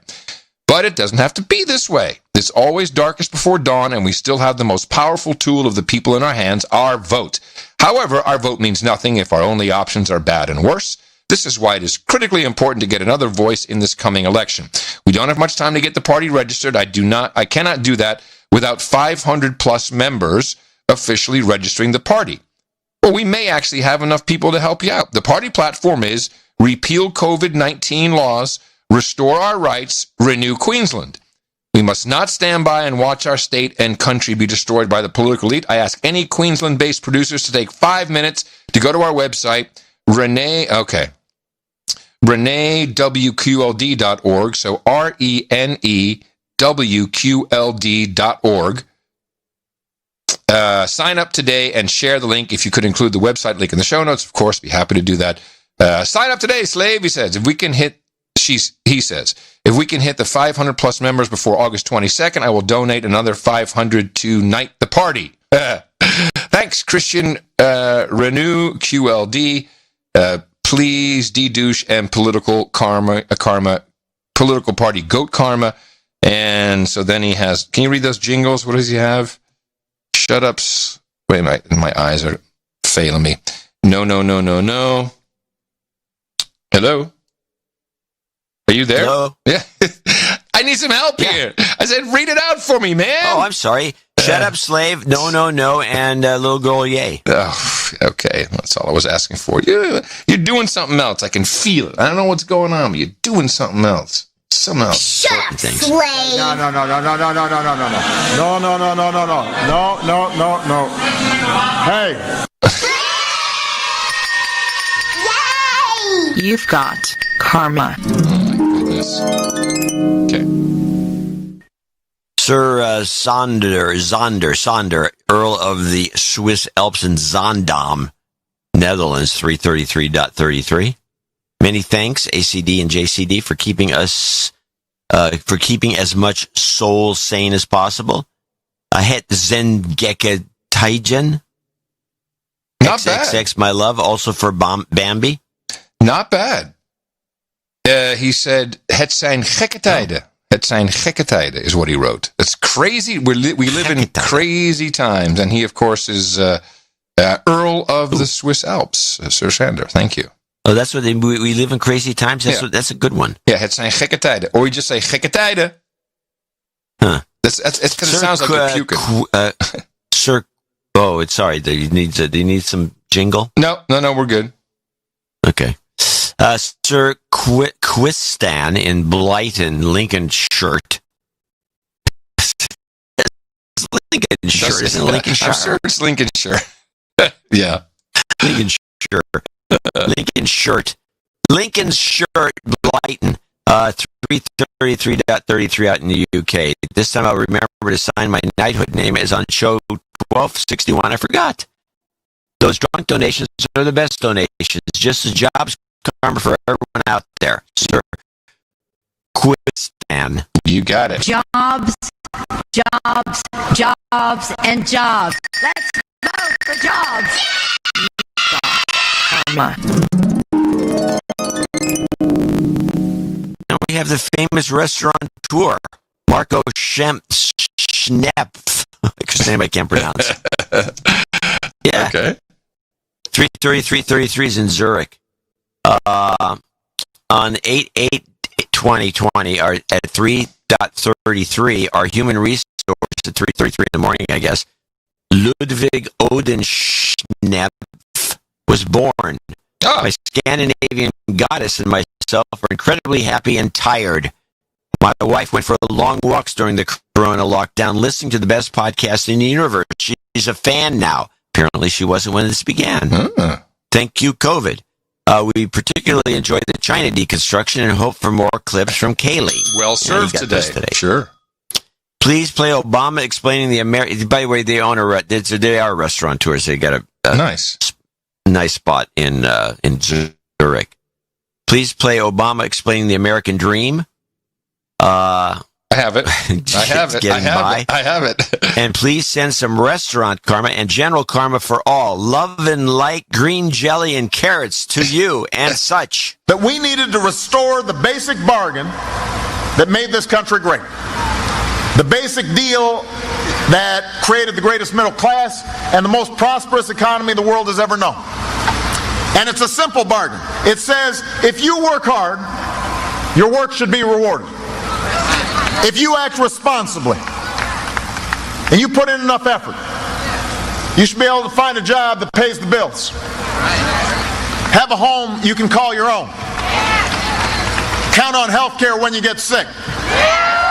Put away enough to retire with dignity and respect. And most of all, give your kids an education that allows them to dream even bigger than you did and do even better than you did. That's the American promise. That's the American dream.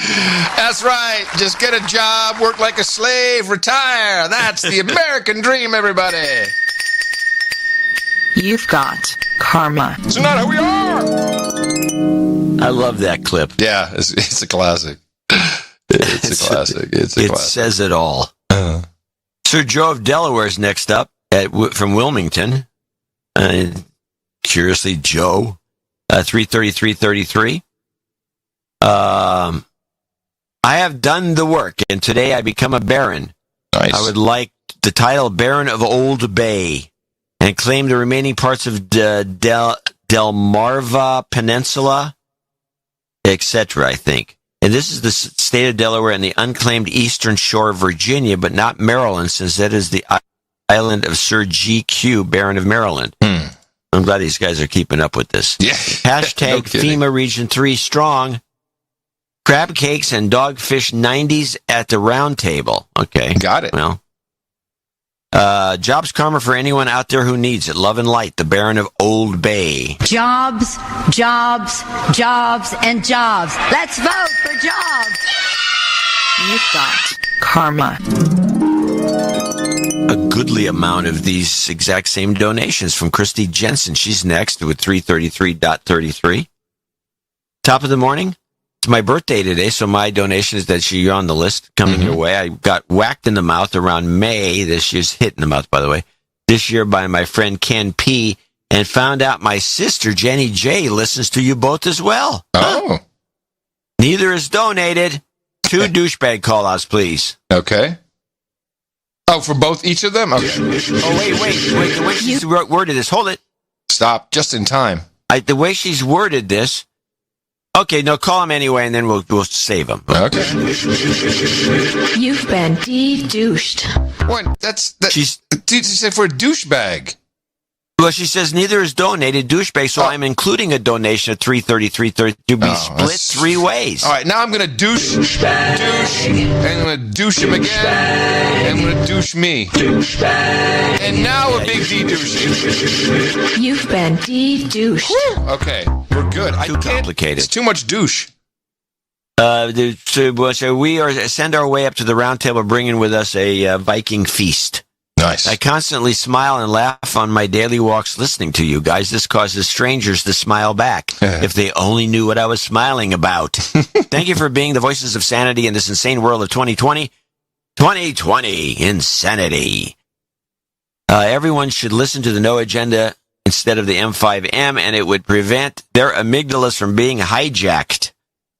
Keeping it simple with a karma jingle and a shut up slaves as we grovel our way to knight and dame status. All right. Thank you very much. And I think we've taken care of all the douching for you. Yay! You've got karma. Shut up, slave. Nadia Borg comes in from Vista, California, and she becomes associate executive producer, $250. Hello, I'm so happy you have been here for us during these stressful times. I've been doing COVID research, which I can say now because I have been publicly approved to treat COVID patients in critical condition with our medical device.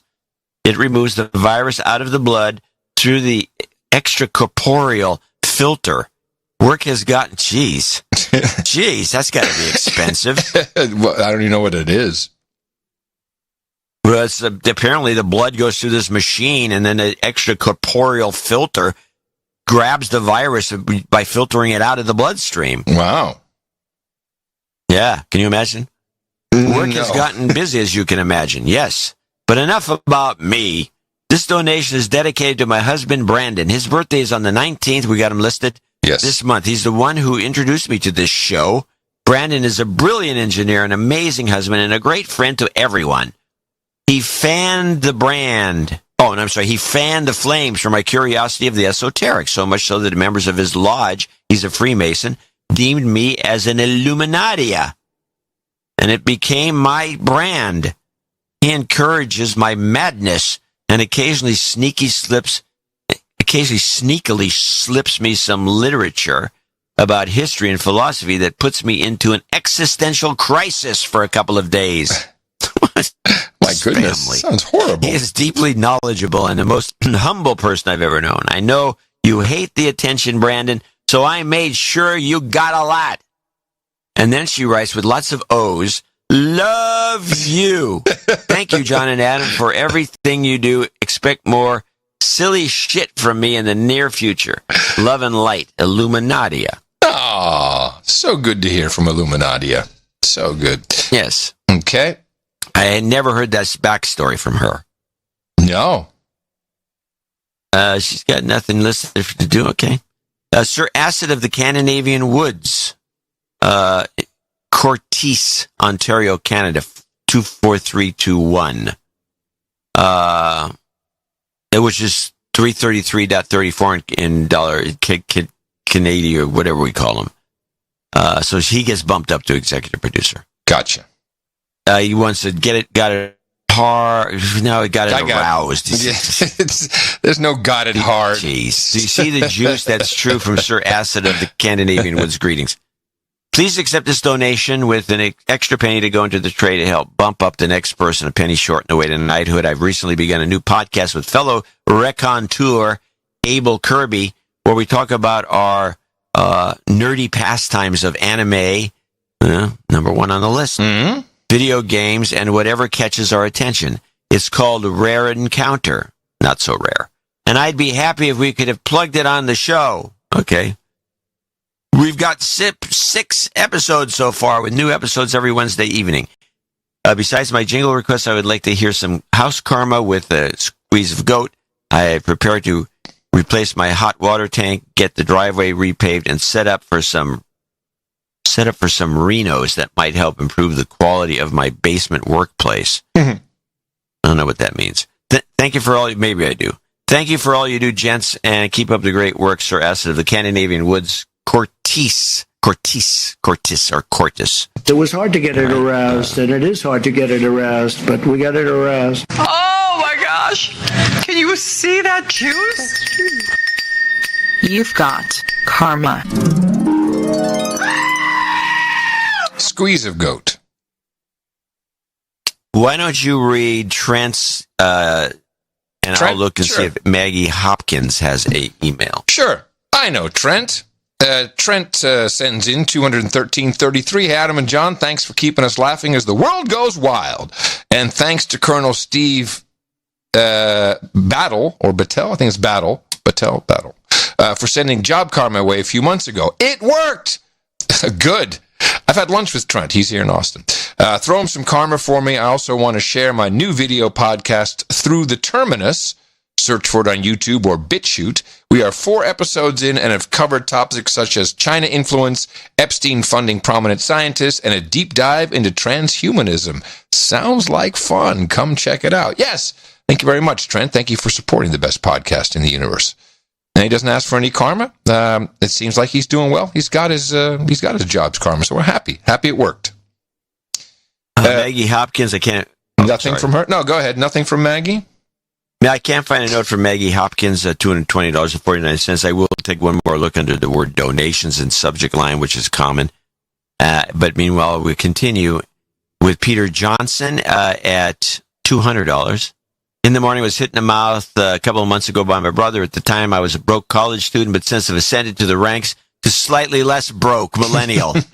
And request a de-douching. Appreciate you guys. You've been de-douched.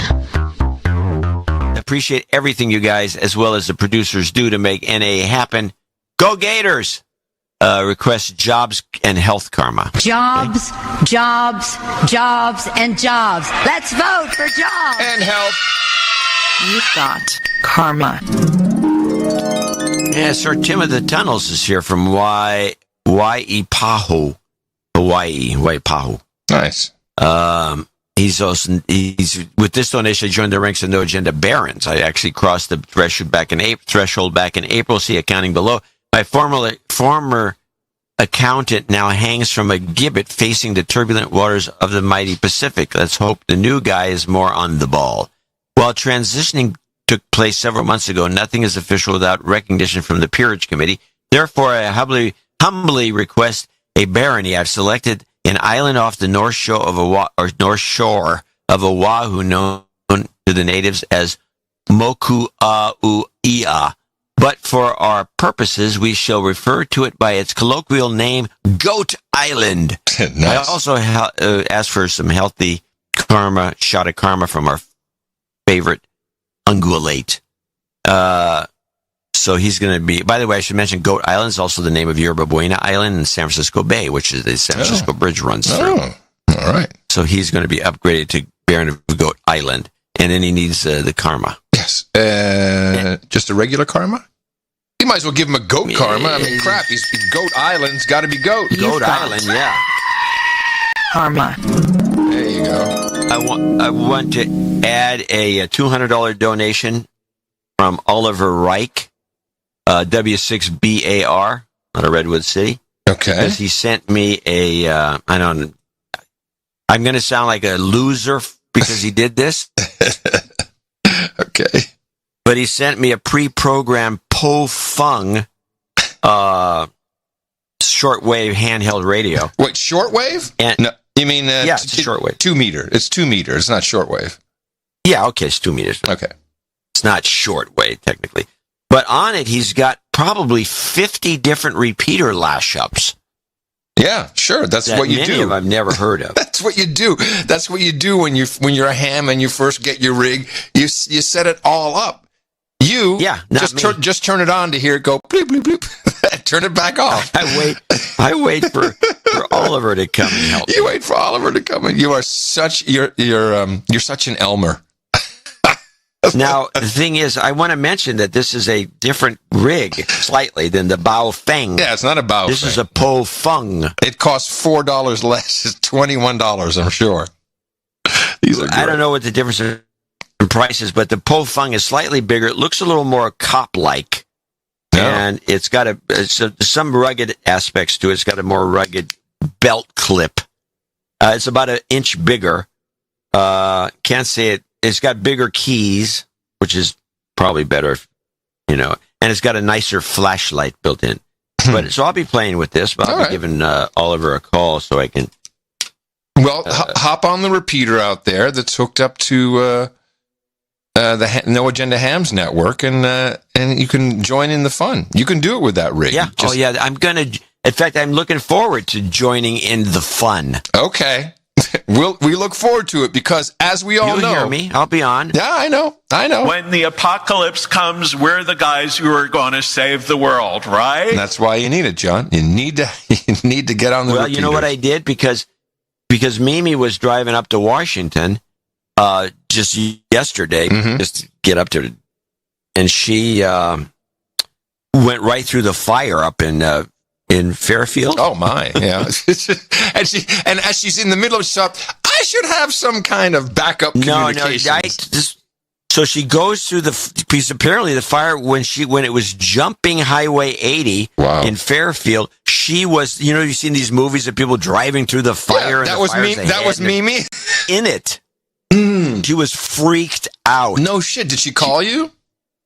Yeah, well, she called Jay first, and then she called me after she got out. Oh my! And then they cut the road. They stopped the road to travel. So she was like one of the last cars through. Oh my God!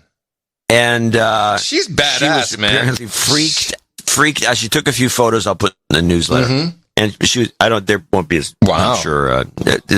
Anyway, so she got through the whole thing, and everyone was really relieved because they had it was it was at the point where it was jumping the freeway.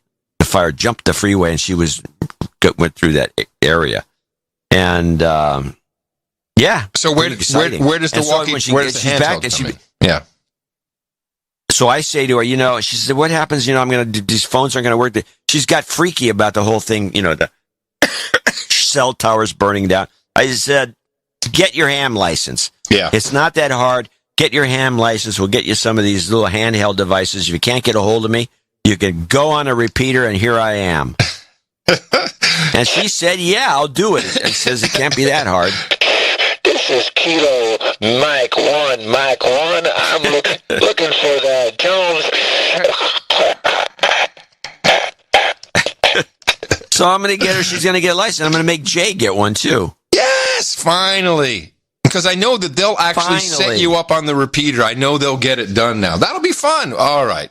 Well, there goes the neighborhood. Well, I want to thank Oliver, and he can credit himself $200 for any future nighthoods or anything he wants to get.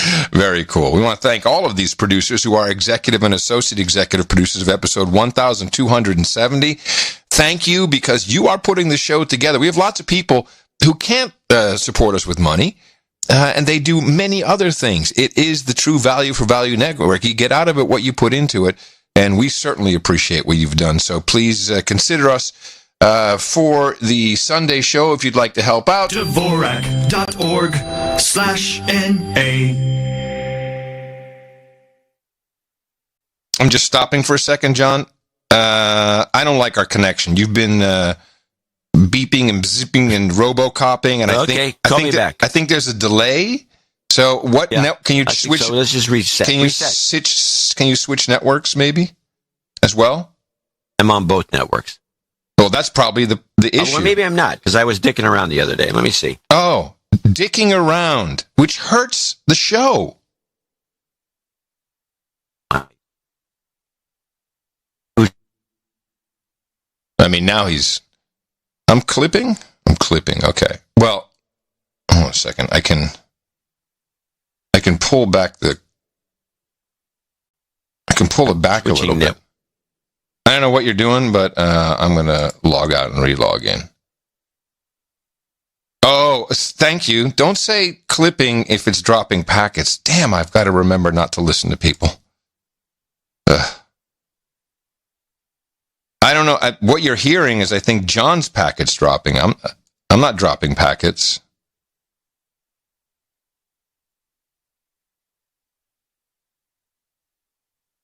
Hey, Gene, fuck you. I'm not clipping. Take that. Hello? Hello? Yeah, and you know what I think it is? No. Well, I think it's because Sonic, which is where the network I was on, Gigabit, they're right in the middle of this fire. Oh, that's possible. Yeah, that could be. Yeah. Because this flaky connection began yesterday. Oh, okay. So you were aware of it being a flaky connection. I'm an optimist. All right, but the two of us. It feels to me like there's a much larger delay than typical. What? Yeah, exactly. The whole show is like that. Oh, do a 10 count. Ready? Yeah. 10, 9, 8, 7, 6. We're a full second apart. A full second.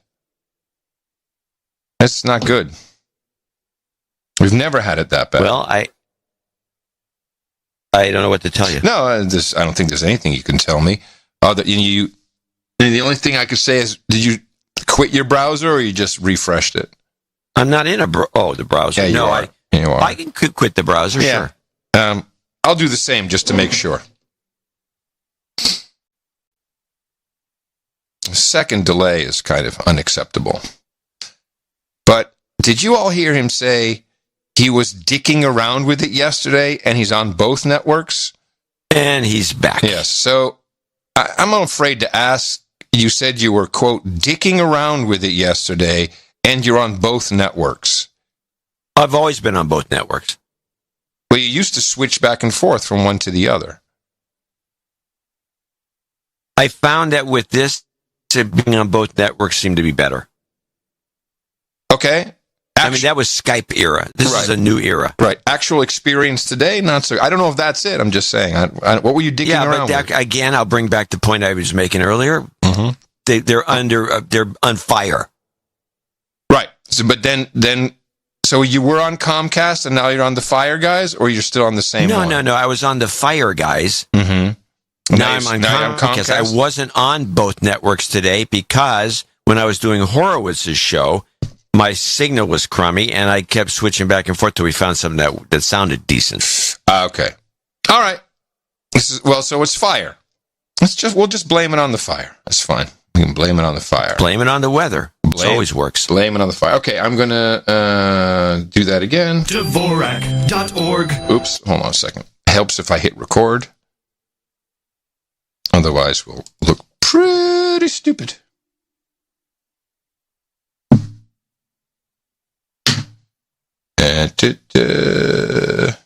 Okay, here we go. Dvorak.org/NA. You're up to speed on the Twindemic. Be on the lookout for it and support the show. Our formula is this. We go out, we hit people in the mouth.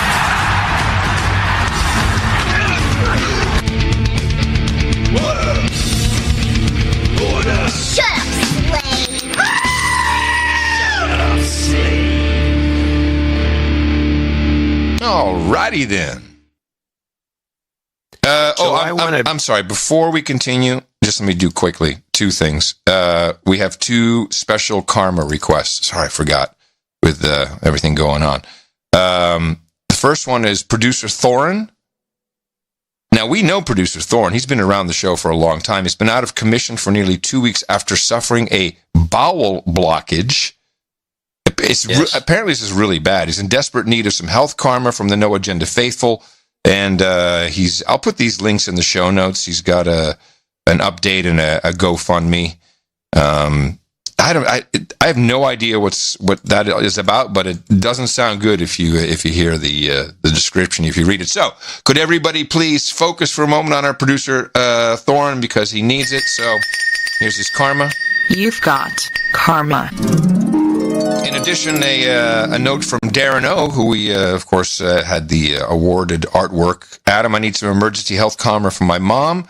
The last few days, she's been complaining of symptoms of acid reflux. I thought it was nothing. My dad took her to the hospital overnight as the symptoms had gotten worse. All I know is she had to get a blood transfusion, so it could be an ulcer. We don't know, but we do need some karma. So, yes, of course, we'll hand out some karma for You've got karma. I don't know why it works, but that karma stuff just does it. So, we wish. I have also a note. I'm not sure if he's on the list or if I followed up on this during my moment where I lost clips.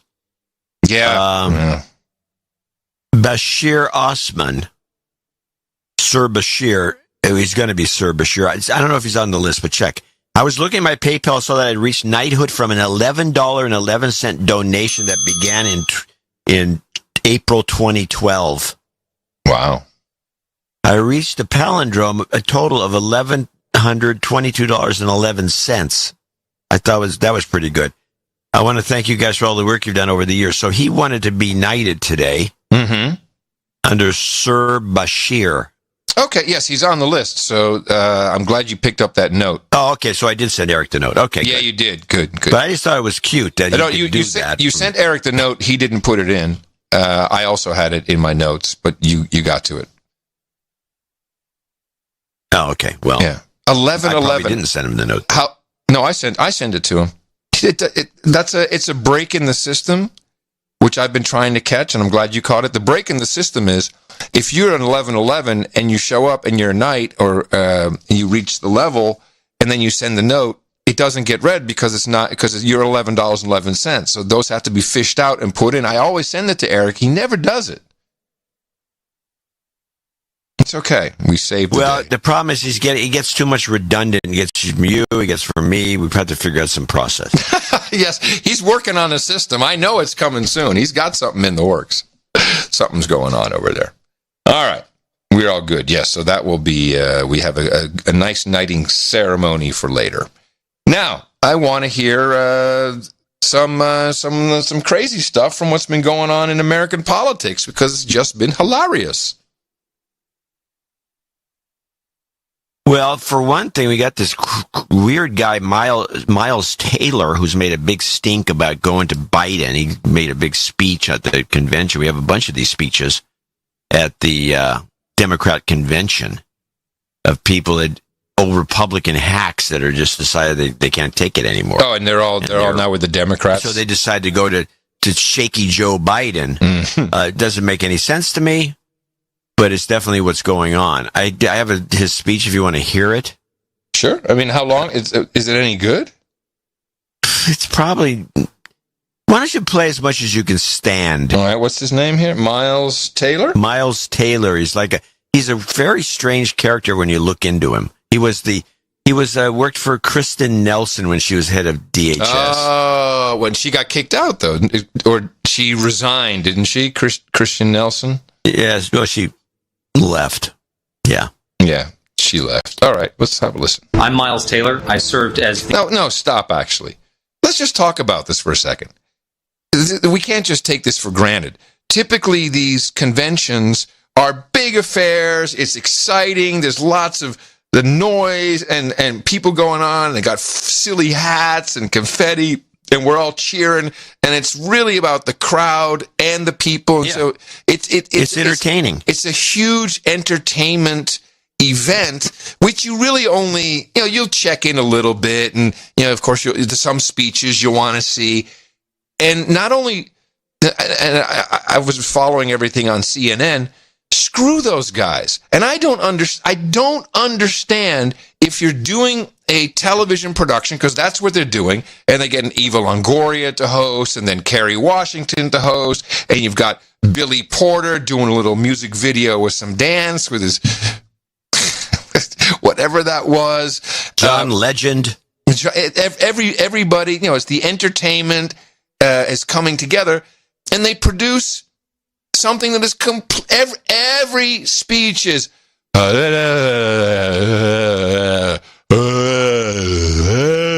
and there's no crowd. There's nothing like getting everybody going. So it's hard to watch. And I'm sure if the Republicans do the same thing, it's hard to watch. This is not interesting. And you want to hear an interesting stat? Okay. So the political correspondent for Axios has been following this for PBS.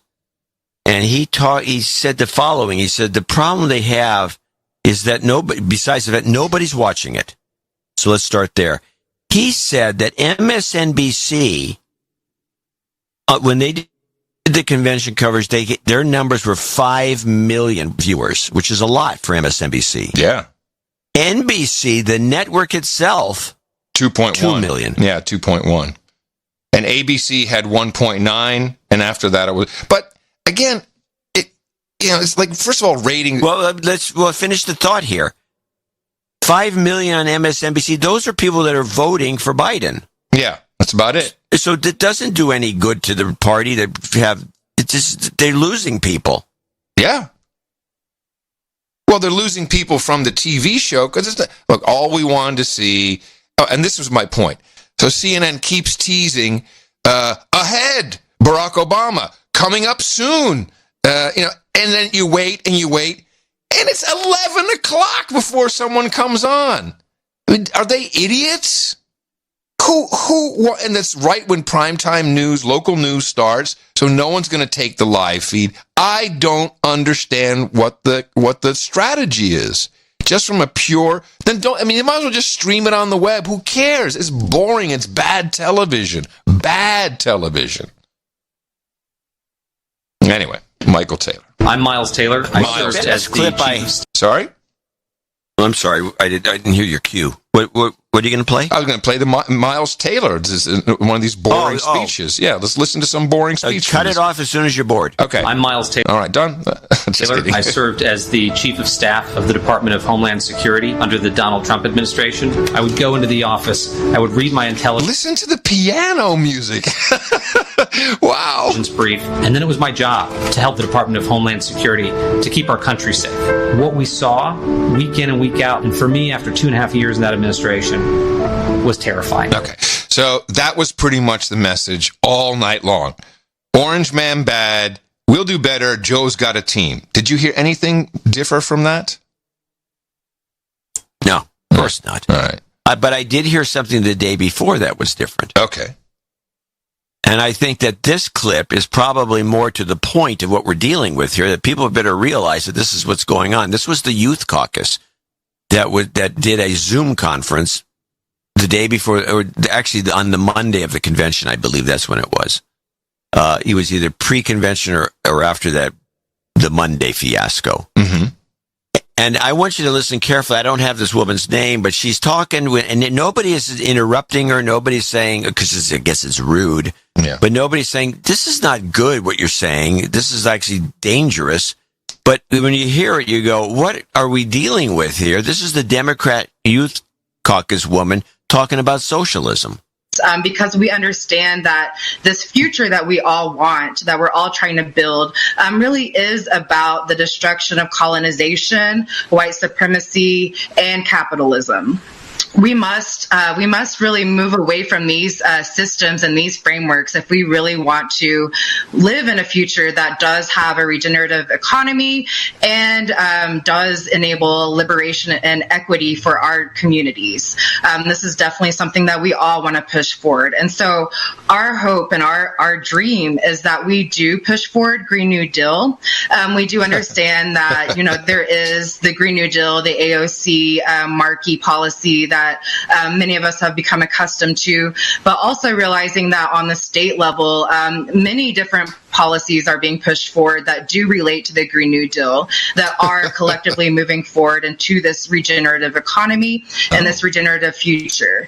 And really our position is that the Green New Deal and its policies, we're moving toward this way anyway. Seems to be a new pickle available at Whole Foods, the Green New Deal. It would be a great brand name, the Green New Deal. We should get it going right away. It's fantastic. Now, this is a callback to your earlier commentary at the very beginning of the show, which is these kids come out of school, they even come out of college, they're not taught anything, they don't know anything, and they get a $35,000 a year job after having a degree, master's degree in something. Whatever, yeah. And you end up with this kind of thinking. We got to, it's simple. Get rid of white supremacy, get rid of capitalism, just ditch the whole American system.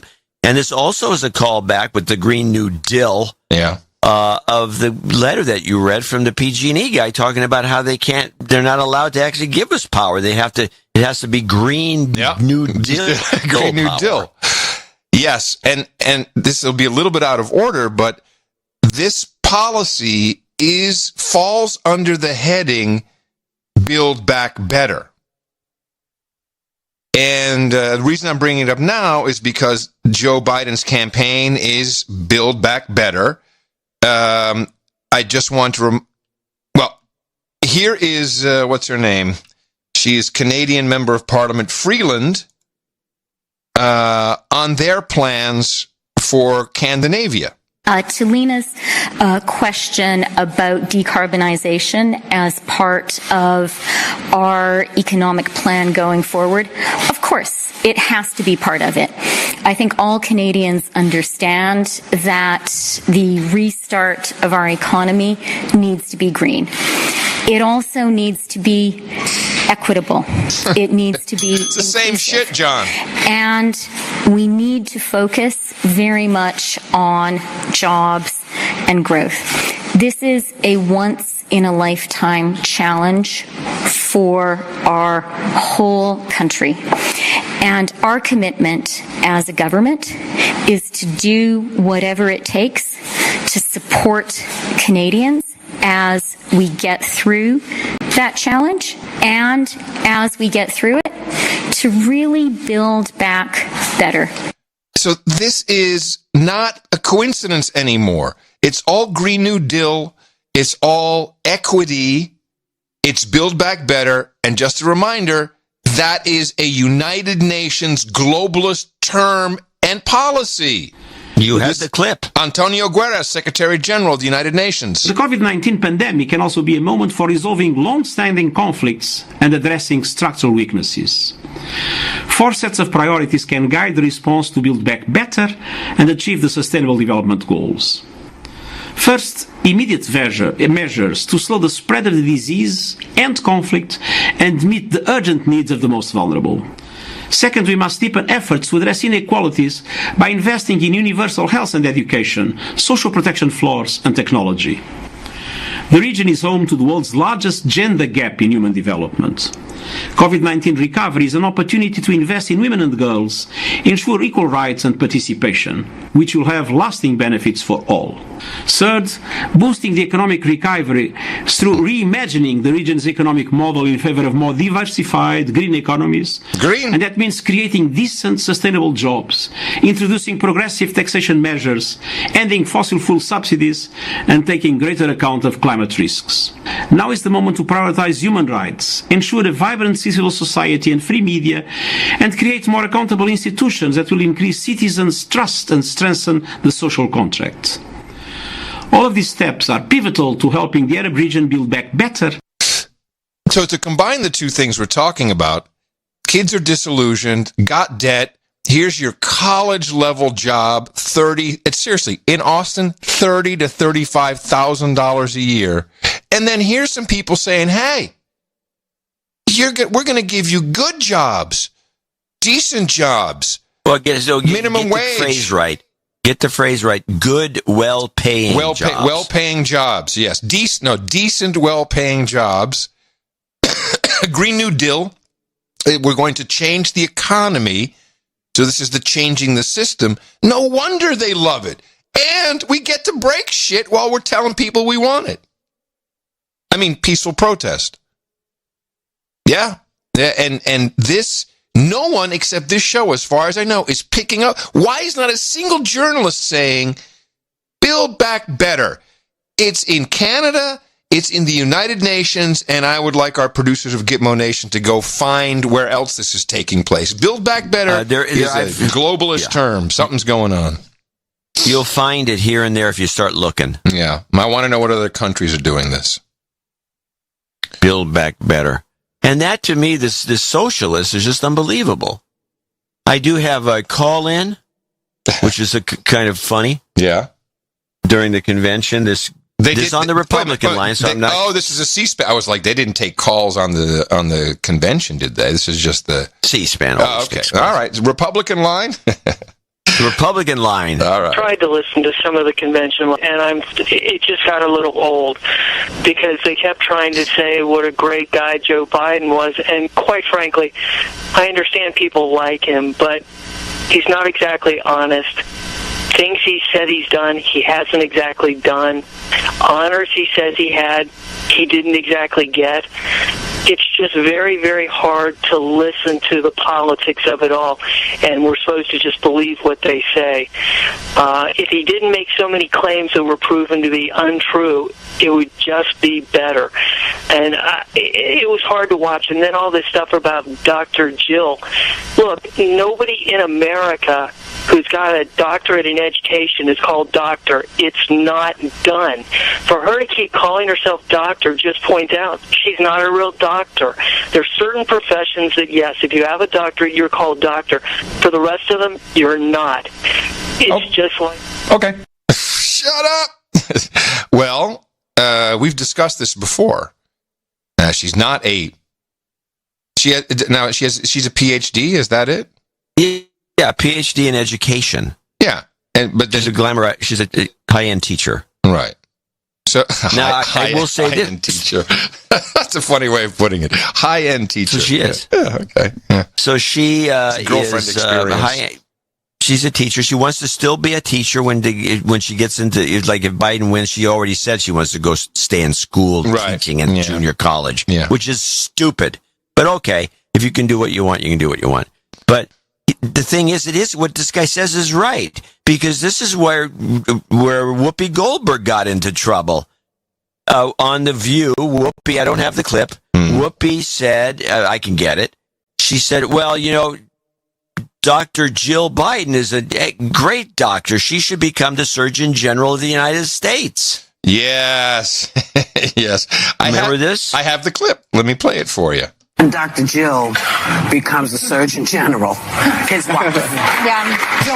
Joe Biden's wife, because he would never do it, but she's a hell of a doctor. She's an amazing doctor. She's a doctor and PhD. Yeah, I could be wrong. I think I'm not. She's a teacher, but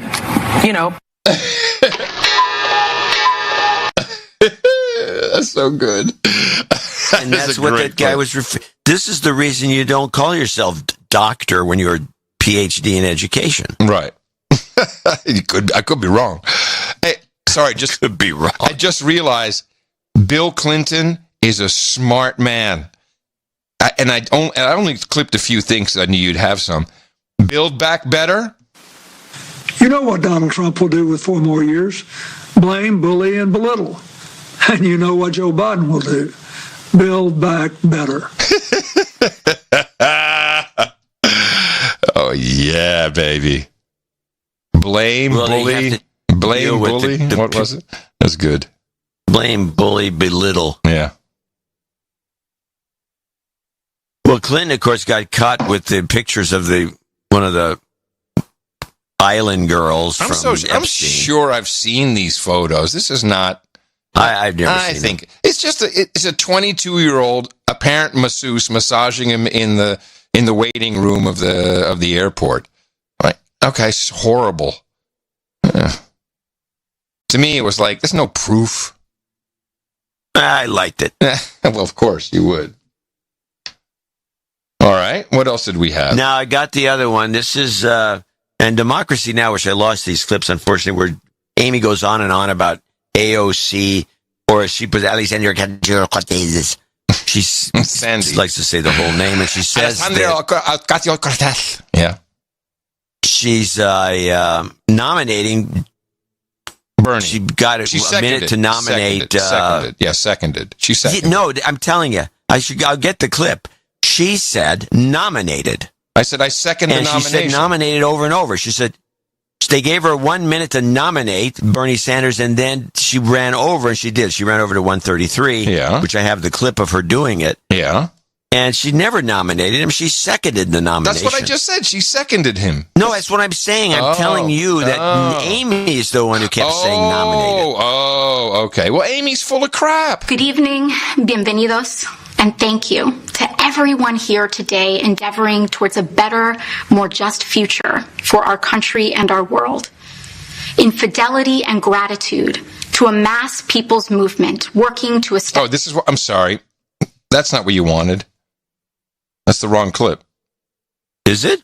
Well, is that Democracy Now? Or is this just... No, this is what Democracy Now played this clip, but I took the clip. Oh, straight from the C-SPAN feed. We'll continue. Establish 21st century social, economic, and human rights, including guaranteed health care, higher education, living wages, and labor rights for all people in the United States. A movement striving to recognize and repair the wounds of racial injustice, colonization, misogyny, and homophobia. And to propose and build reimagined systems of immigration and foreign policy that turn away from the violence and xenophobia of our past. A movement that realizes the unsustainable brutality of an economy that rewards explosive inequalities of wealth for the few at the expense of long-term stability for the many, and who organized a historic grassroots campaign to reclaim our democracy. In a time when millions of people in the United States are looking for deep, systemic solutions to our crises of mass evictions, unemployment, and lack of health care, en el espíritu del pueblo and out of a love for all people, I hereby second the nomination of Senator Bernard Sanders of Vermont for President of the United States of America. So, everyone was all bent out of shape about not endorsing Joe Biden. But these are low information news people. That's not how it works. I mean, the convention is all about seconding this. the nomination. How's she supposed to throw Joe Biden in there? Yeah, it's ridiculous. It's just ridiculous. It's totally ridiculous. Yeah. Now, I will say this, the clip that I lost, which really irks me, you might have it. It's the security guard at one of the buildings. I guess it was at the New York Times building, the New York Times security guard woman who nominated Joe Biden. No, I don't have that. I don't have this. I'll get it for Sunday, because it's really interesting to listen to the security guard. First of all, why did they let the security guard nominate Joe Biden? Is she a delegate? Is she a delegate from the state of New York? I don't know. I don't know how it works. Or just some rando that they picked? I mean, there must be a lot of people around the world that ran into Joe that could have nominated him. It made no sense to me. A rando, yes. Rando. I don't know. Okay, anyway, we'll have more on this Sunday. I have some clips. That's it. I have some clips. I got a couple of clips. Yeah, I got nothing. Oh, okay. I got some clips. I have President Obama with one, in my mind, mistake, and the other a nice virtue signal. I have sat in the Oval Office with both of the men who are running for president. By the way, did you notice that his eye tick is back? Obama's eye tick, his right eye.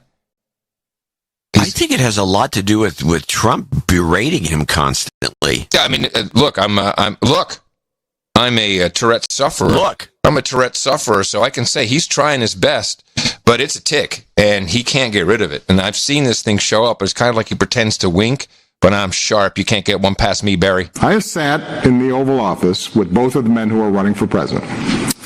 I never expected that my successor would embrace my vision or continue my policies.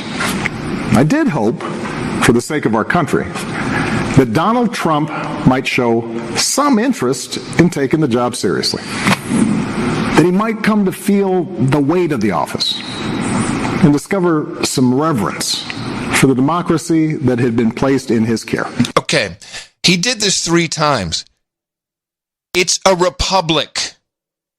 It's a republic, President Obama. It's a republic, not a democracy. It's a republic that was placed in his care. A republic. Got it? But he never did. Oh. For close to 4 years now, he has shown no interest in putting in the work. Oh. Now, I give him a pass because he said putting in, not doing the work. But still pretty good. It's a variation of the same thing. It is a variation. We have... but it's not code. It's not code. No. We have... let's see. I have one response from Fox News, Chris Wallace, to Michelle Obama's speech, which I didn't clip anything from. She did say kids or it sounded like she was saying, Casey, you know how much I hate politics. And I thought, what an odd thing to say. And what an odd thing to project towards young people. First of all, hate. Hate is a strong word. I hate politics. I mean, is that a good message? Politics should be something everyone's involved in. Has become this nasty word. Again, especially when they're trying to get more kids out of school involved in politics. Yeah. And that's very poor. I didn't notice that, but that's bad form. Yeah, you're right. Yeah, that kind of irked me that she did that. And then she just had this long string of things, blaming Trump for the kids in cages, which AP actually fact-checked her on it. I didn't see Jim Acosta rushing over to the camera to say anything about it. Of course, it's obvious. We know how this works. But after that speech, Chris Wallace, it was all jitty. It's interesting. Michelle Obama, as she said, doesn't like politics.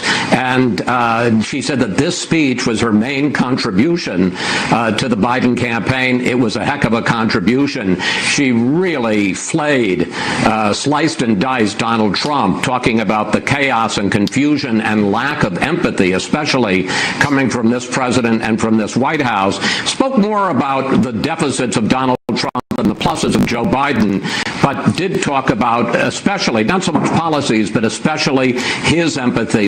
It was interesting. When I first heard him say that, I thought he mispronounced filleted, but flayed is actually a word. I didn't realize that. I've never heard flayed, that. Yeah. Flayed. I said filleted. They filleted him, but flayed, which is the same thing, kind of, isn't it? Just cutting it up, slicing it up. You rip something open, yeah. Yeah, okay. So he liked it a lot. There were a couple of Joe-isms that I think are worth looking at. This was a pretty good one. See if you can catch the flaw here. Latinos are among the fastest growing population in the United States. Already, 1/4 of our school children, 1/4 are Latinos, speak Spanish. 1/4. How in God's name can we have a strong, thriving republic if we don't fully deal in Latinos in every aspect of American life? 1/4. To which the Latino kids across America went, I don't speak Spanish. And Joe's like, they all speak Spanish. The guy is he is. If you're looking for systemic racism, that's it. If we remove him, everything's going to be okay. I mean, he doesn't, that's almost as bad as, white kids can do, poor kids do just as well as white kids, or whatever the hell he was saying. It's so bigoted of him to say that, but okay. But again, I give him some credit for saying republic. I liked it. So Joe is saying republic and not democracy. And then there was this, I'm not even going to play it because it's like silver dress, blue dress. Did Joe say, hi, I'm Jill Biden's husband? Or did he say, hi, I'm Joe Biden's husband? Well, take it from me. He said Jill. It's just however you want to hear it. But this was kind of funny. That's the kind of first lady, this Jill Biden will be. What was that all about? I think it was I heard that too. I actually, I don't know where that clip went, but I had that clip. It was just where he goes, lady. Like he sounds like Jerry Lewis. Lady. Yeah, exactly. So he's like he said, lady, and then he lost his train of thought. And to pick it up, he said lady again, thinking it would happen. Then he couldn't, and he said it again and again. I think he said it either 3 times or 4 times. Anyways. It was very strange. Yeah. So, are we basically saying we got nothing? There's nothing happening? Because it really wasn't in my book. Well, tonight it'll be Joe. I did I got the Matt Taibbi list of drinking game updates. I only have a few things to read on. It's a list of about 20 items that he expects the Joe to be saying. I'll read a couple. And you're supposed to drink every time you hear Joe Biden saying, folks. Or Biden says, United States of America, double shots for any multiple America construction. Example, the best America is an America where Americans believe in the American dream. And then he says, he said, use guys, when he refers to the Barack Obama, soul of America is one. Then he's got this one, number 8. Biden points out a surprising, and you pointed this out earlier, Biden points out a surprising percentage of something like this example. Look, folks, 74% of venture capital goes to 4 cities. It's just some screwball thing. He does this. But he also says, my mom used to say or mention one of my father's relatable jobs, like, example, he sold a hell of a lot of cars. And then he's got one here. Biden references a job you've never heard of as in, quote, why is a sandwich maker being forced to sign a non-compete clause? Sandwich maker. That may be a Subway job, actually, now that I think about it. Yeah, I'm sure. No. No, they're called sandwich artists. Sorry. Sandwich artists. Here's one, number 12. Biden tells a story. You have to take a drink. Biden tells a story about a rewarding interaction with an ordinary person, as in, quote, I walk over to the guy in the bucket, and there's 7 guys around him, all with hard hats on. I yelled up and said, hey, man, thanks. Yeah, he's the best. So he's got a big list. Quite funny. Oh, my goodness. There was something I wanted to mention. At the end, which was Kamala Harris accepting her nomination, they had a little stage, and they had the typical dual teleprompters. It was mouse quiet, and there were maybe, 20 people socially distanced, like really socially distanced, kind of strategically placed next to theirs. I mean, it was a sad kind of thing to look at. I think she did actually quite well, for what she was there to do. But at the end, and this may not make it on the news, but it's fun for us. All of a sudden they have the screen, and there's it's like a massive Zoom call. You saw it, and she's waving to everybody, and everybody's waving back. So it's 30 boxes. Too many boxes. Yeah, because if you freeze frame and zoom in, 3 of the people appear in 2 boxes.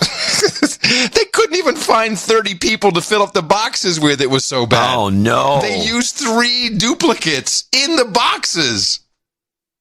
Brother. That is, to me, that really sums it all up. A bunch of phonies with fakery, and they can't even do that right.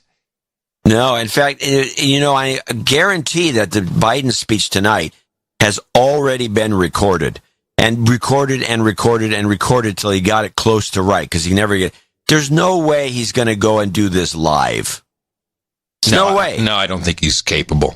If he does... He's not capable of doing it live. He's not going to be able to debate either. That's why they want you to get your ballot and vote now before you realize that Biden is really in the bag. He's done. Yeah. So, the problem, I think, and it is at least my interpretation of the problem with Joe, is he gets tired. And if they're going to make him do something, okay, let's do it again. Let's do it again. Right. Let's do safety. Let's do it again. Yeah. Where you do it over and over again. By the time they get the final take, dead. It's just flat and dead. There's no. He's going to be out of it. Yeah. But I'm sure the words will be what he's reading off the prompter will be to the money, and he won't go off script. That's for sure. I was reading all the broadcast and advertising magazines. Everyone's very delighted with this sudden jump that Trump made. So now it's a real horse race. It's neck and neck. It's like right in the final stretch. It's crazy. Yeah. How could we ever expect that to happen? Now, the ratings are not working very well for the networks. And where did this come from? This was a very interesting article. So the networks, the big networks, but I got to guess maybe in a way no, I think it's just the broadcast networks. They're the ones, they do have an equal time rule that they still have to adhere to. And so they want to put as little... Not that I know of. Well, that's what they claim in this article that I'm reading. Or let's put it this way.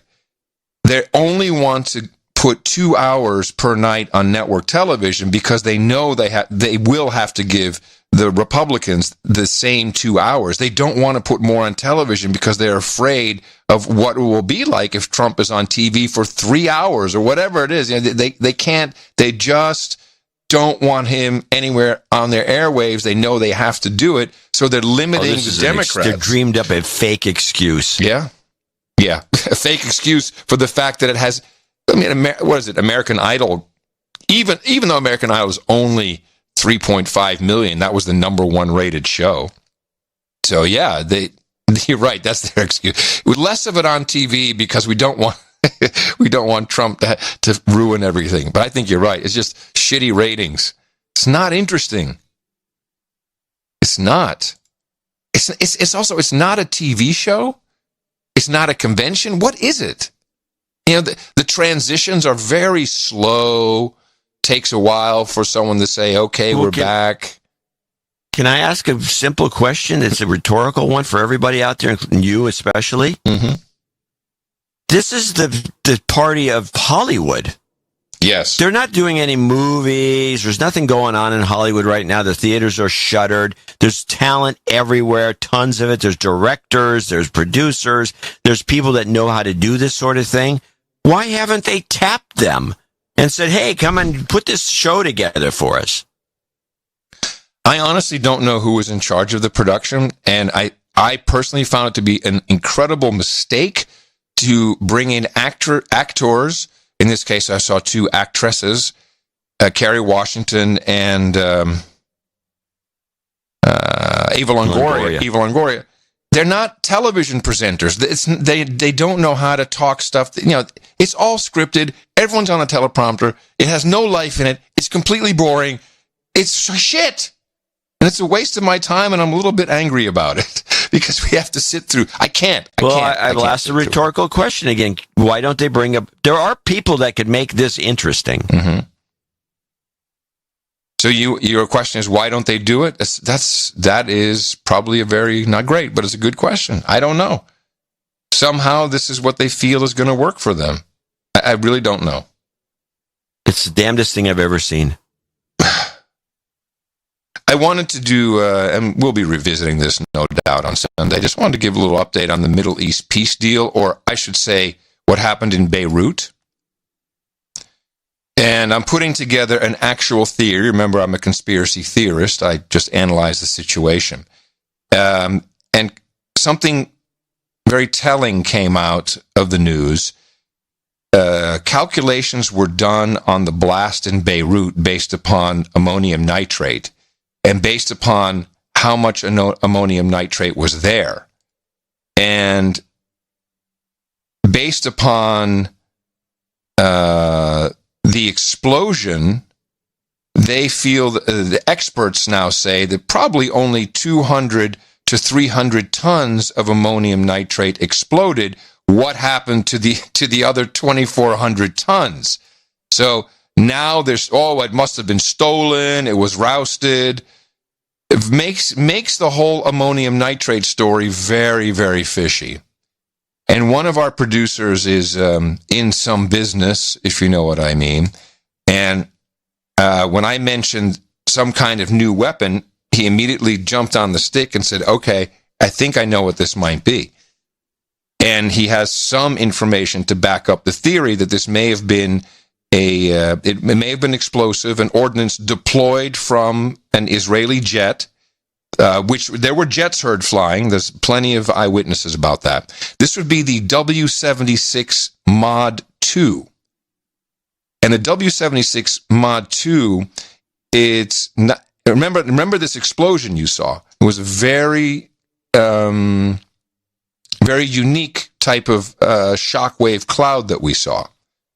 So he says this W-76 Mod 2 is not a nuclear warhead, but it's the primary fission of the 27-6 thermonuclear bomb. So its sole purpose is to set off the fusion secondary.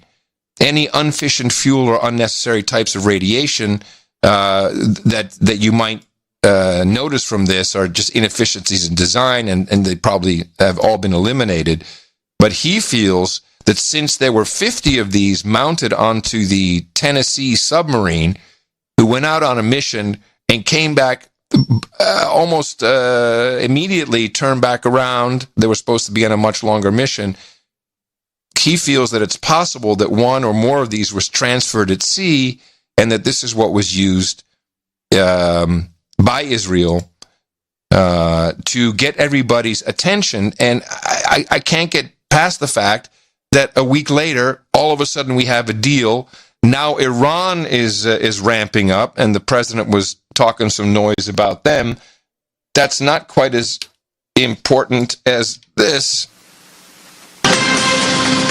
The United States Special Envoy for Iran is stepping down. Brian Hook, who was appointed 2 years ago, has been a vocal advocate of the administration's maximum pressure campaign against Iran.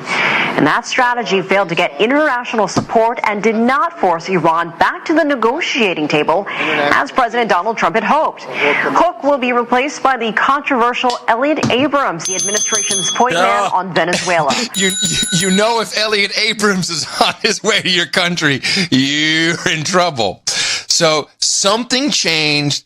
All of a sudden we got Jared. He's talking. He has a voice. He can talk. Jared's out everywhere. It seems to me that this was the tipping point, because we know Iran is financing Hezbollah. We know that Lebanon is one of the final American, the West Clark 7. This is not a coincidence. It's connected. We may never know. But to me, it seems like that was some straw that also to screw China if we get Iran, if we get a hold of Iran. I mean, it's like a multi-pronged strategy that I really can't put it all together, but these things are happening, and when it's not talked about, because, and we're just as guilty of it. Joe Biden's an idiot. It's funny. It's funnier to listen to that than to think about what's going on. But I have a feeling, and also, again, the Rampage missile, that's the name of the missile that Israel, that is thought to be maybe Israel's new super weapon, the one that they test fired in Syria. This Mod 2, this W-76 Mod 2 would fit perfectly on one of those. And it was the exact, and the story's in the show notes so you can find it.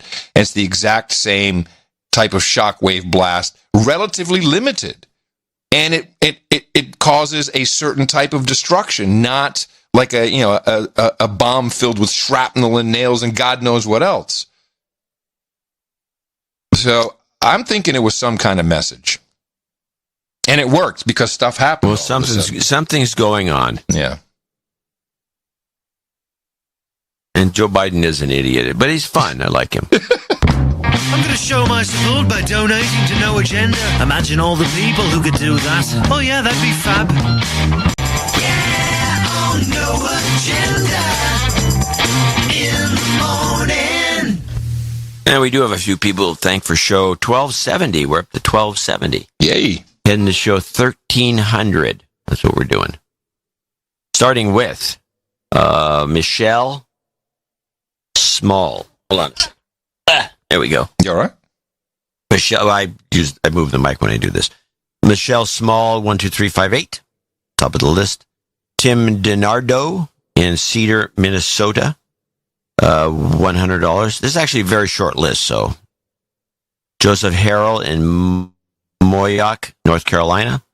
Eddie After Arter. Every time I see this, I think Afterburn, and I think, what a great, and it's Edie. I think, what a great name. Afterburner. Afterburn. No, it's Arterburn, and it's Edie. And she wrote a card. She wrote a card and a check for $100. I'm enjoying the information and entertainment. Thank you for your consistently putting out a show of high quality. Keep up the good work, Edie. And a thank you. It's a nice little thank you card. It's very pretty. Alan Stewart, 6969. Corey Cotton in Cleveland Heights, Ohio. Double nickels on the dime. Sam Van Hoor. Sam Van Hoor. I think it's Horen. Oh, that's right. What am I thinking? Horen. Sam Van Hoor in Amsterdam, Netherlands, 5510. Jobs Karma works, Sam says. Jobs Karma works. Daniel Mariano in Pflugerville, Texas, 5510. Dean Roker, 5510 from East Grinstead. Sir Christopher Barron of Brown County, 50.50 in Green Bay, Wisconsin. He's the Viscount of the Troll Room, by the way. Okay. Sir Andrew Benz in Imperial, Missouri, 5005. And the following people, and we'll wrap it quick. $50 donors, name and location, if applicable, starting with Thomas Tollett in Shawnee, Oklahoma. Renee Tabak in Meppel. Tabak. Meppel? Yeah. Meppel. How do you pronounce it? Meppel? Yeah, but his name is Renee Tabak, which means Renee Tobacco, and he's from Meppel. Renee Tabak in Meppel. Yep. Tabak. Adrian Mueller, or Mueller. in the Tascadero, California. A lot of good artichokes there. Marie La Bruyere in Kennett Square, Pennsylvania. Sir Andrew in Greensboro, North Carolina. Baronet Amen Fist Bump in Montgomery, Texas. Sir Colin of the Deaf, Dumb, Blind Knight in Redmond, Oregon. Say hi to Bill. And last but not least, Robert Case in Mill Springs, North Carolina, $50. I want to thank all these folks for making show 1270 possible. And we also want to thank all the people who donated lesser amounts. Yes, and that's under 50, and those are people on subscriptions. And as you'll hear, we're about to knight a brand new member of the Roundtable who started with and has been doing 1111 for quite a while. But there you go. You can get there. We have a make good here for Brittany Kirsch. Make good donation from the August 16th show. Sunday's donation was from some of the producers of the Siouxland meetup. On Saturday. So we're going to correct this. Sir Vlad of the Midlands, Janet Kyle, who was deduced, and myself. Matt had the meetup report in his note. And I'd like to wish my smoking hot husband, Matt Decker, a happy birthday on the 21st. From Brittany Kirsch, now Mrs. Decker. All right, thank you very much. And thank you all, including our executive producers and associate executive producers, for helping produce the best podcast in the universe. No commercials, no corporate interests, no money. I'm not even shilling for the OTG phone yet, but please consider us for your Sunday support. Dvorak.org/NA. And I'm sure someone out there needs this. Jobs, jobs, jobs, and jobs. Let's vote for jobs. You've got karma.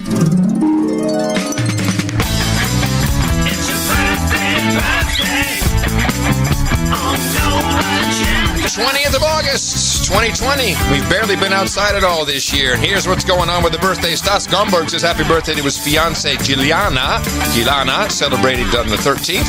Christy Jensen celebrated 2 days ago. Nadia Borg says happy birthday to her husband, Brandon. His birthday was the 19th.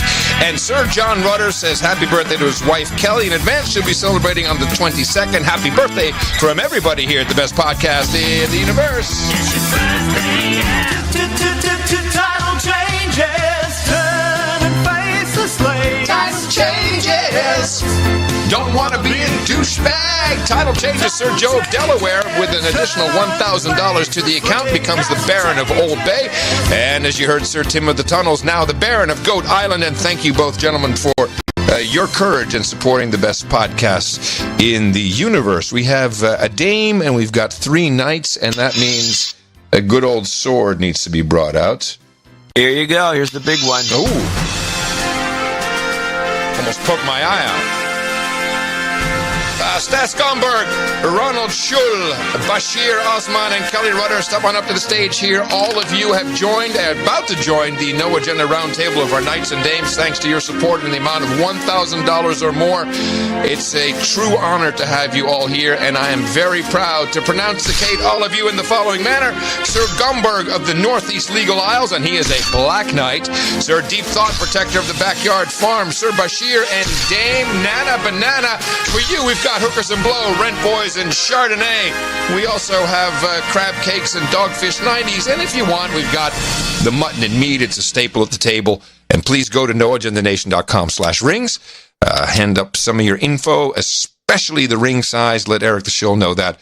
And we'll get that out to you with your... It's a signet ring, so you also get the sealing wax and the official certificate. And thank you all for making it happen, for producing the best podcast in the universe, the No Agenda Show. No agenda.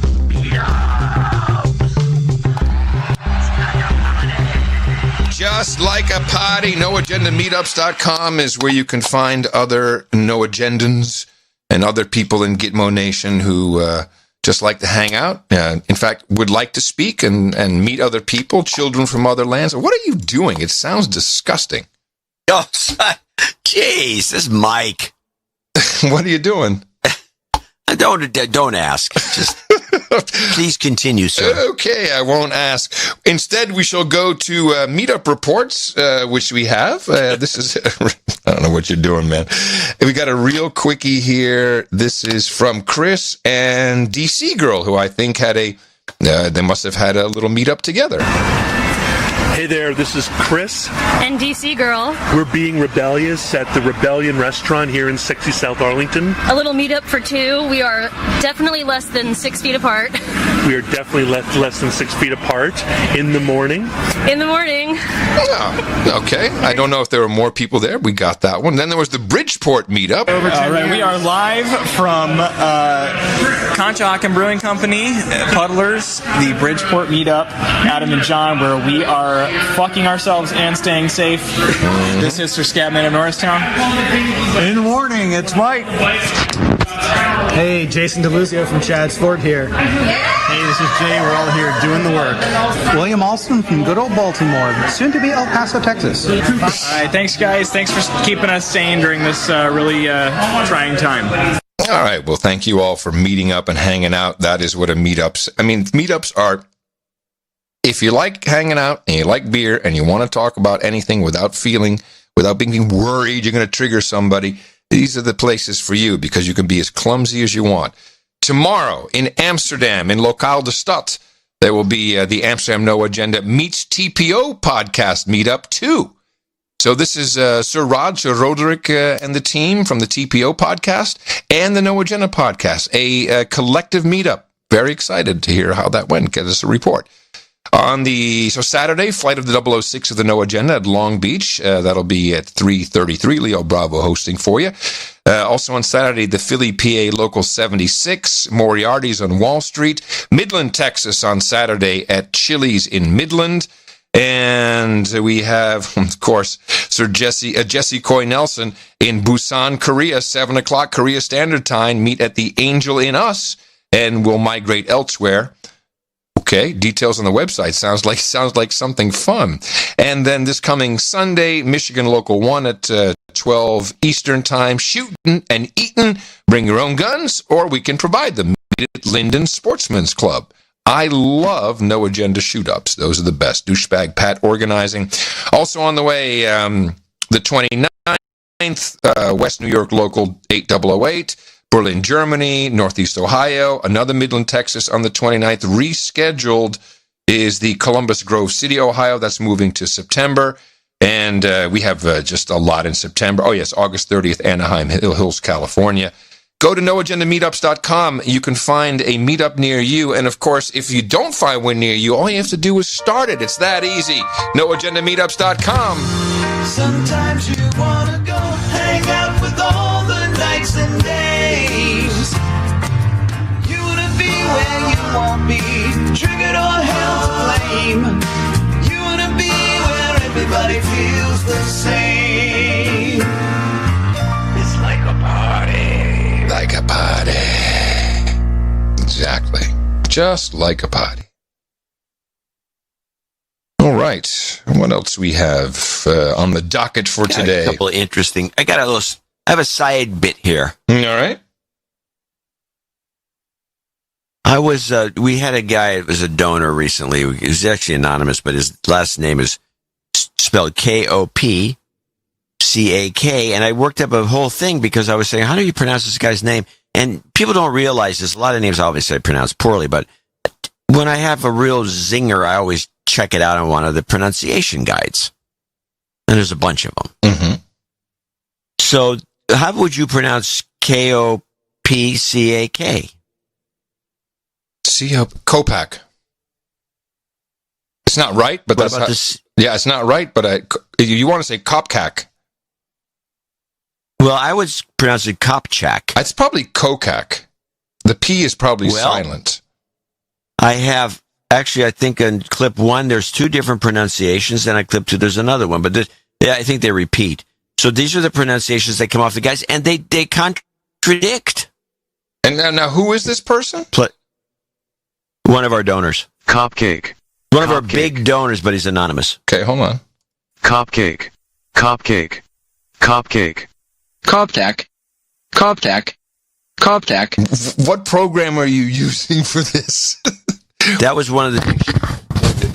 And we have a podcaster down. Podcaster down, everybody. It sounds like we don't know if it's going to be okay. Johnny, you okay? Stay safe. Stay safe. These things happen. It's not been a good day. No, so, I could tell. So there's 2 different pronunciations. Please play those again. Okay. Cupcake. Cupcake. Cupcake. Coptac. Coptac. Coptac. And then, which I believe is the proper pronunciation, is on clip 2. Kupchek. Kupchek. Kupchek. Yeah, that makes more sense to me. Kupchek. Kupchek. Uh-huh. So now I just want to point this out as an excuse to my lousy pronunciation. Even the experts can't agree. God, this was all about you. I'm sorry. I didn't Yes, totally. didn't realize what was going on. Like, where's this going? Oh, it's about you. Okay. Well, let's go to, and this is what I'll wrap with, since this is kind of along those same lines in an odd sort of way. Let's go to Obamagate. As we now have one FBI agent / lawyer who was admitted to changing something. Oh, I didn't mean to do it. This is all about Carter Page. Carter Page is a weird dude, and he was on Hannity, and he has a book out. Hilarity ensued. Those are getting there. What is the title of your book? Quick. Abuse and Power. Short No, version. tell the full title. What's the full title of the book? Don't tell me you forgot. I'm putting you on the spot. How they did this to Verku. All right, Ocasio-Cortez. I gotta go. What is that? He doesn't know the title of his book? What do you think that means? That some agency wrote it for him, as we've always suspected. Yeah, obviously. Jeez. You don't know the title of your own book that you didn't write. He could barely. He was happy he got the subtitle out.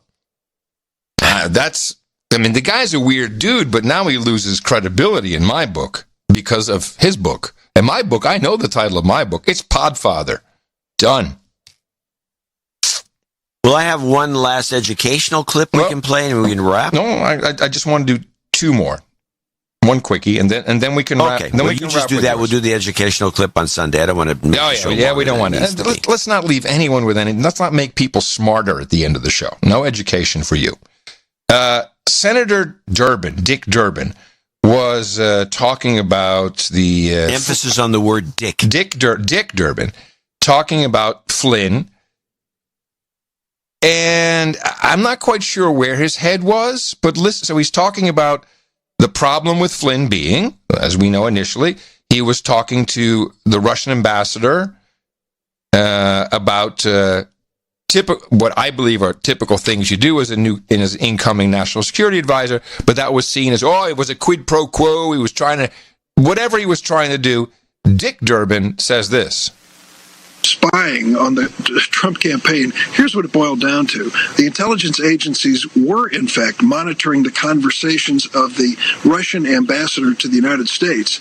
And when that ambassador engaged with General Kelly, they picked up on the conversation. There's the spying. It had nothing to do with focusing on Kelly. They were focusing on Kislyak, the ambassador. And when they went into conversations about lifting sanctions on Russia, that's when the intelligence agency picked up on it. There's so much. So what do you think was really going on since he keeps saying Kelly instead of Flynn? And it's not corrected.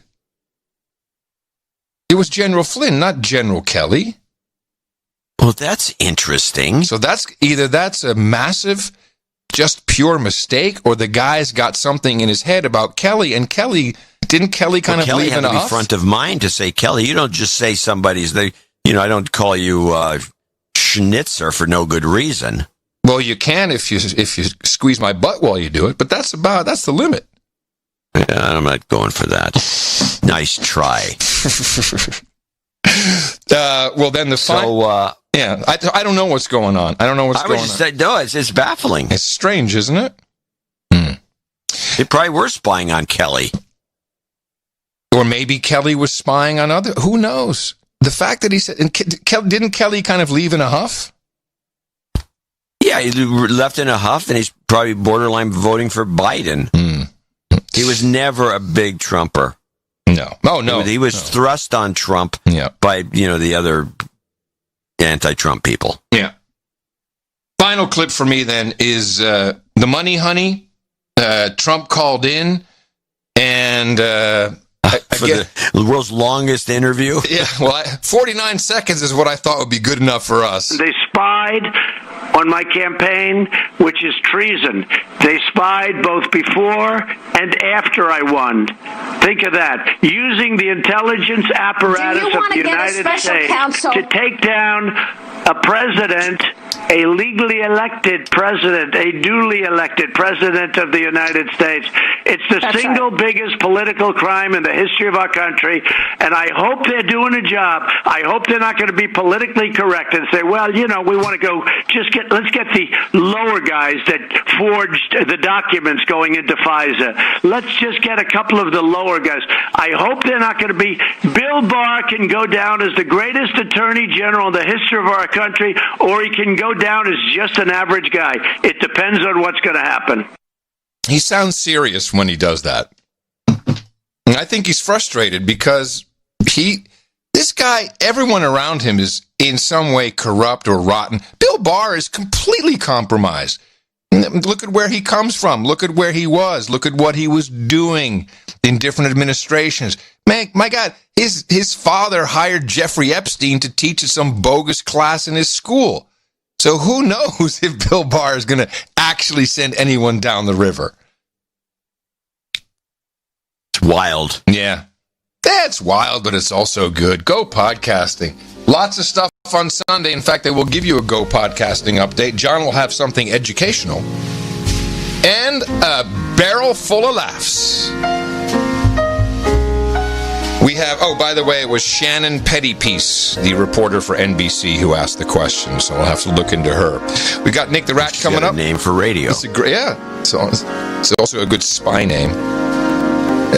Nick the Rat coming up after the show. If you're listening to us live on No Agenda Stream, we have Sir Chris Wilson, who's back, who brings us a beautiful song. We'll kick that off in a moment. We have Jesse Coy Nelson, and we have so many submissions today. Mr. Miyagi's Wild Ride, a new entry into the mixers. Coming to you from Opportunity Zone 33 here in the frontier of Austin, Texas, capital of the Drone Star State, FEMA Region number 5 on the governmental maps in the morning, everybody. I'm Adam Curry. And from northern Silicon Valley, I can tell all outsiders, stay out of California. Do yourself a favor. I'm John C. Dvorak. We return on Sunday right here on No Agenda. Please remember us at Dvorak.org/NA. Support us for the Sunday show. Until then, adios, mofos! And such.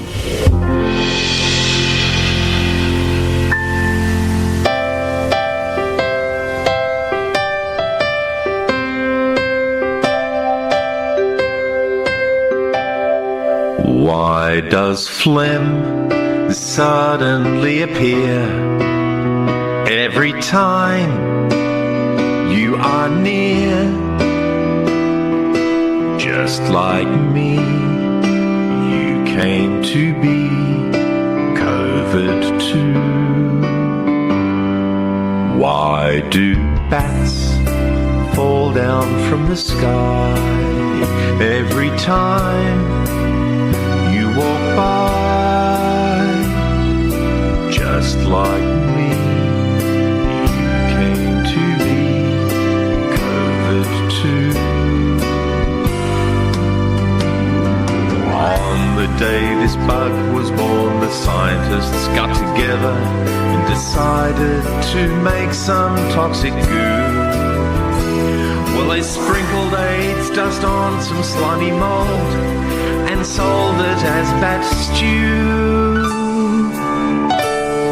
And that is why all the girls in town cough up their lungs and fall down. Just like me, they came to be COVID too.